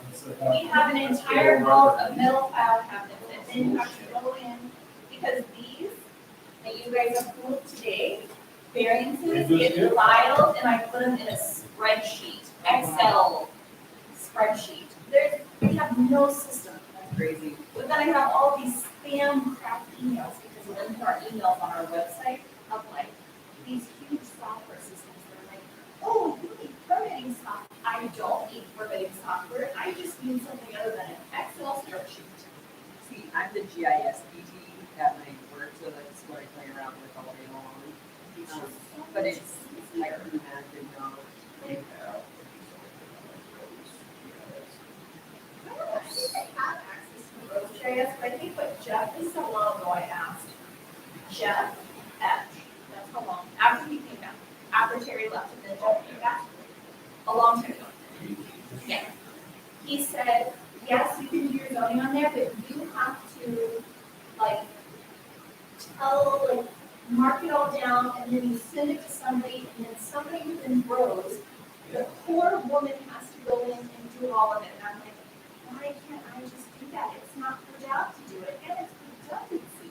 Let me fill everything out and do all the things to send it to you for you to do the exact same thing. Like, do we have to reinvent the wheel, or can we like be a little bit more efficient?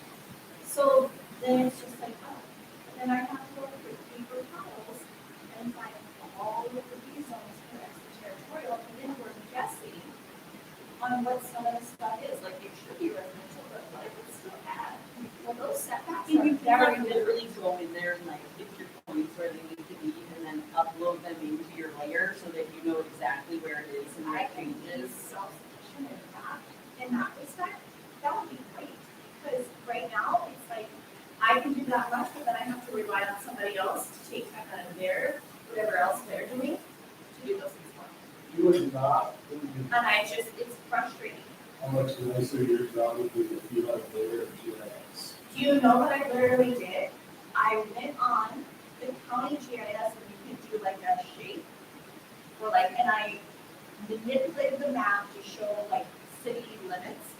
And then I did the 1 mile outside, because I didn't have representation of that. It's been for 7 years.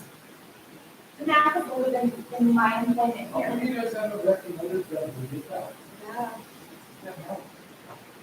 We've been in charge of month. Our case is like Do the you guys 17th agree, though? I engineer mean, we had. Okay. But literally, so what I did was I did that and I printed them out. And now I'm literally using paper copies that I jacked off of the GIS system from Montreal County because I don't have anybody to look it up. Like, why are we doing that in 2023? I don't know. There should be no such thing as a paper map.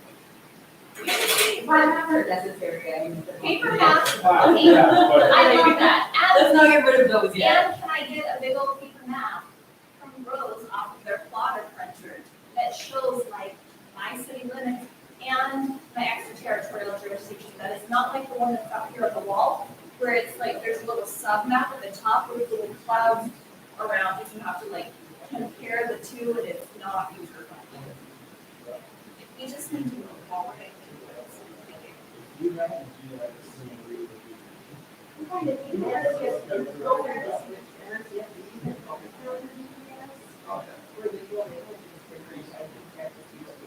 I don't think there's some. We don't, we have to use the actual device to go out and use it. You had to do your property survey. Why are we putting those property counts in somewhere where then Gives you a little one figure it out. would never have to find it? Oh, they're never gonna move from that Right, location. but I mean, like, if they get buried or something, or then you buy a new property, I'm like, you call and say, hey, can you give me information on this property? Sure. I can tell you the property. So we actually, had really nice for them, I dug around, I called them on that site, I maybe cheated and used like, you know, my work situation. I was like, had holes dug all over, we were. But no, there's no reason why you can't be storing that back. And it's like literally as easy, it's like when you take that handheld out there, you hit, you know, like set location and then you save it to your, upload it into your. your layer and you can put like property pin and it will have the exact coordinates, it'll have everything in the group right there.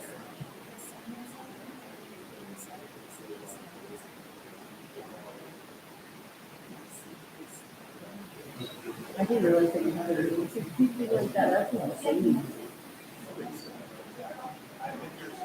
Have you ever used that?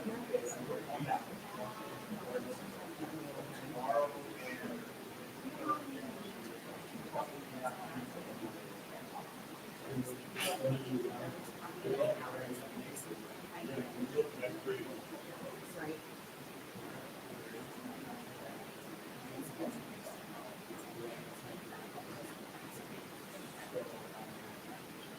Because in fact, he doesn't want that version. Are you done with all your aches and pains now after that? Yeah, that's just because people call all the time. They're killing me. Uh-huh. They're killing me all the phone calls, and then I feel obligated to bring it here. No, I meant your aches and pains after Oh rolling no, your I've been doing physical therapy 2 times a week. It's been helping my back, like helping so much. It's been locking up with no other, and but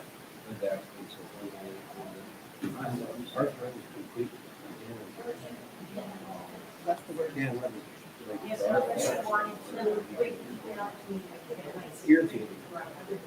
Do you do all those supplements and stuff like the turmeric and all that stuff? I do some.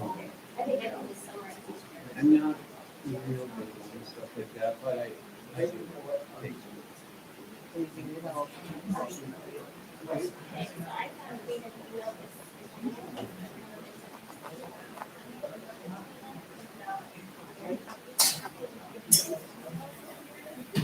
So that I can print it to at least our other printer. Because I can't physically make copies. Copies was supposed to come out to you. Otherwise, I could just separate out the paragraph. Yes.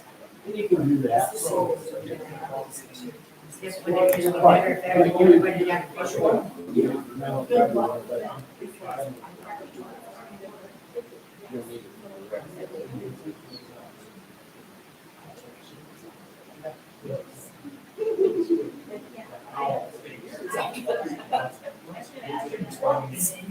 And I didn't even think about it when I talked to her.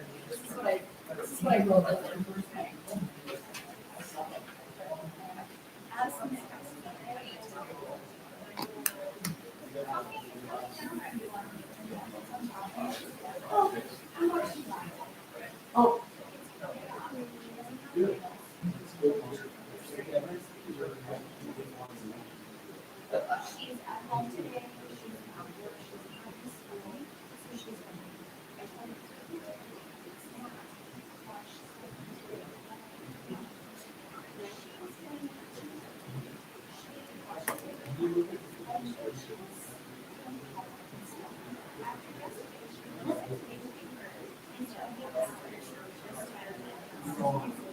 That sounds like.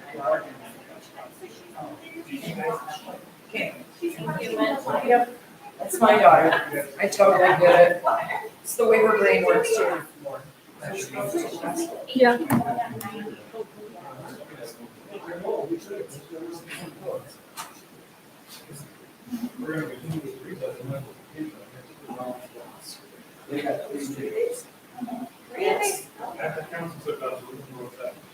Okay, bye.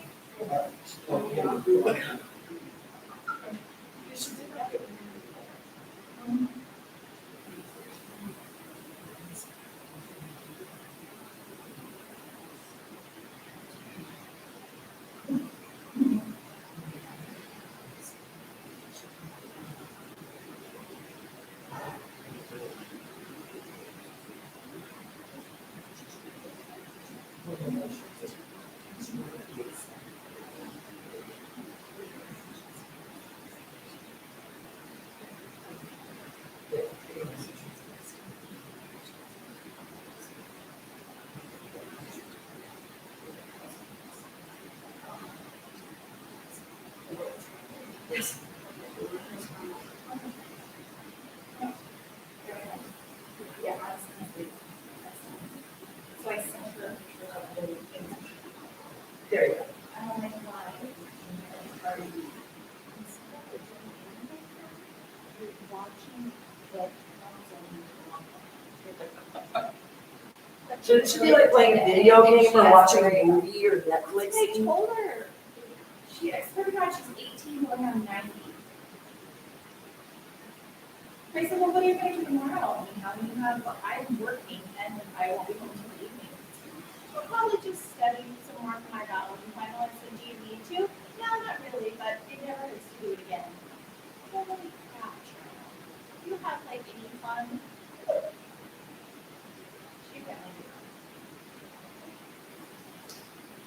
But of course, I know. She could have no drive. She is, I'm telling you. She went the opposite direction you get. We had the conversation last night. I apologize if it falls into this age range. I don't know. I don't know. So just ignore what I'm saying. We were talking about the difference between Gen X, which is me, millennials, and then Gen Z, who I'm raising. We had a 45-minute conversation on my way home to my aunt last night. I finally had to tell her, can we just get off the line and then garage? She was like, I'll come outside. Yeah, because that is very much absolutely. Yeah, that's what we talked about. And I say I think it's different because you've got Gen Xers raising Gen Z. And like we were taught, why do you think like it's called emotion anxiety? That's from Gen X, because we've all had emotion anxiety. We're just have to push it down, wait till after 5 o'clock, get off work, and then you can worry about it. Sounds right. Yeah. That must be the difference between boys and girls, but it's not hard to know. But oh no, you know, I don't know, I don't have. You actually have to wait till you get old enough to actually get smart. Tobacco garden program. Isn't that amazing? Yeah. I've never played And I would have thought it would have come up. Somebody said the Corps are not allowed to keep working on ramps and stuff. Yeah, well, they're not gonna be able to very long because they're flooding down south and you watch them shut those gates. So they're holding back now. They will start if they're not. So, and there's more snow melt or But a lot of people think Fort Peck is gonna hold that back as they rise. I don't think it will, but never does. Somebody did say the Corps is keeping it low intentionally, like 2 feet lower than it was last year. Well, I'm not a walker. part of that, I think they did some rapid releases too low or keep it low because I think they're anticipating a lot coming from Montana, but Like I said, Fort Peck was low, so I know they're gonna be holding back too, I'm sure. it ain't just Fort Peck. The Yellowstone, it's coming in there and it comes in like, I know we've got a snow load in the mountains quite a bit this year. yeah, they said 200% actually. So could be a huge deal. Come on, Lynn. Yeah, I don't like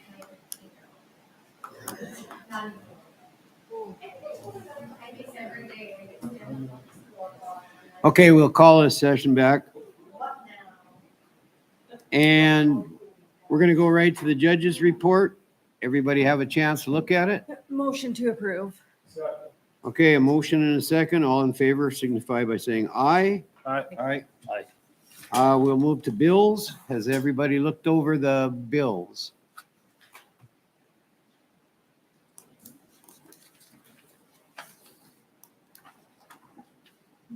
Motion to pay the bills. Okay, I have a motion on the table to pay the bills. Is there a second? Second. Okay, we have a motion and a second. Any discussion? Without hearing any discussion, Lynn, would you call a roll? Lauren, Aye. Ty, Aye. George. Aye. Chad. Okay, motion approved. Did I see something, a complaint though, in here too? Yeah, we did have a complaint and I didn't see, It was in the electric. I missed it. I just hear while we're in session. Move to record the complaint in the minutes of Adeline Drive needs paving. And I That's a think- whole nother project that But we're I- not gonna solve tonight. We'll never solve it tonight, but we do need to talk about it. So, I mean, it should come up at probably the next official meeting. Because, So you want me to make sure I put it on the agenda for next month's meeting? please do. And just to make everybody aware too, that Shane Gettle will be here to give his presentation next month as well. Okay. Okay, at this time, the next item on the agenda is the executive session. This item may be discussed in an executive session. The legal authority for closing this portion of the meeting is North Dakota Century Code Sections 44-04-19.1 and 44-04-19.2. The topic or purpose of this executive session is for attorney consultation to discuss an adversarial administrative proceeding, active investigatory work product, negotiating strategy, and attorney consultation. At this time, a motion would be in order to discuss the next topic in the executive session rather than in an open meeting. Is there such a motion? So moved. Is there a second? Second. Any discussion on the motion? Okay, I'll call a roll. Lauren, Aye. Ty, Aye. George, Aye. Chad. All right, Hearing no nays and all ayes, motion carries.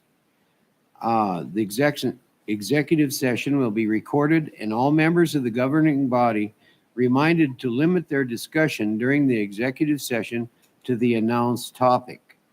Any collective decision, collective commitment, or other final action by the governing body must occur after it reconvenes in an open meeting, unless final action is specifically required by law to be taken during the executive session.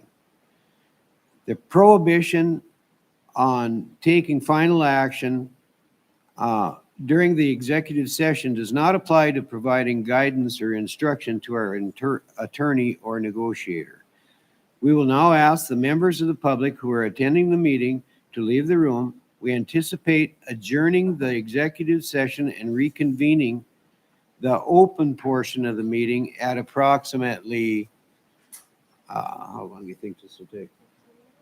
Okay, we'll say 9:55.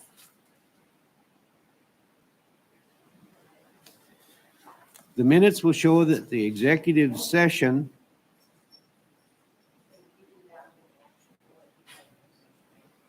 what? It did. Okay.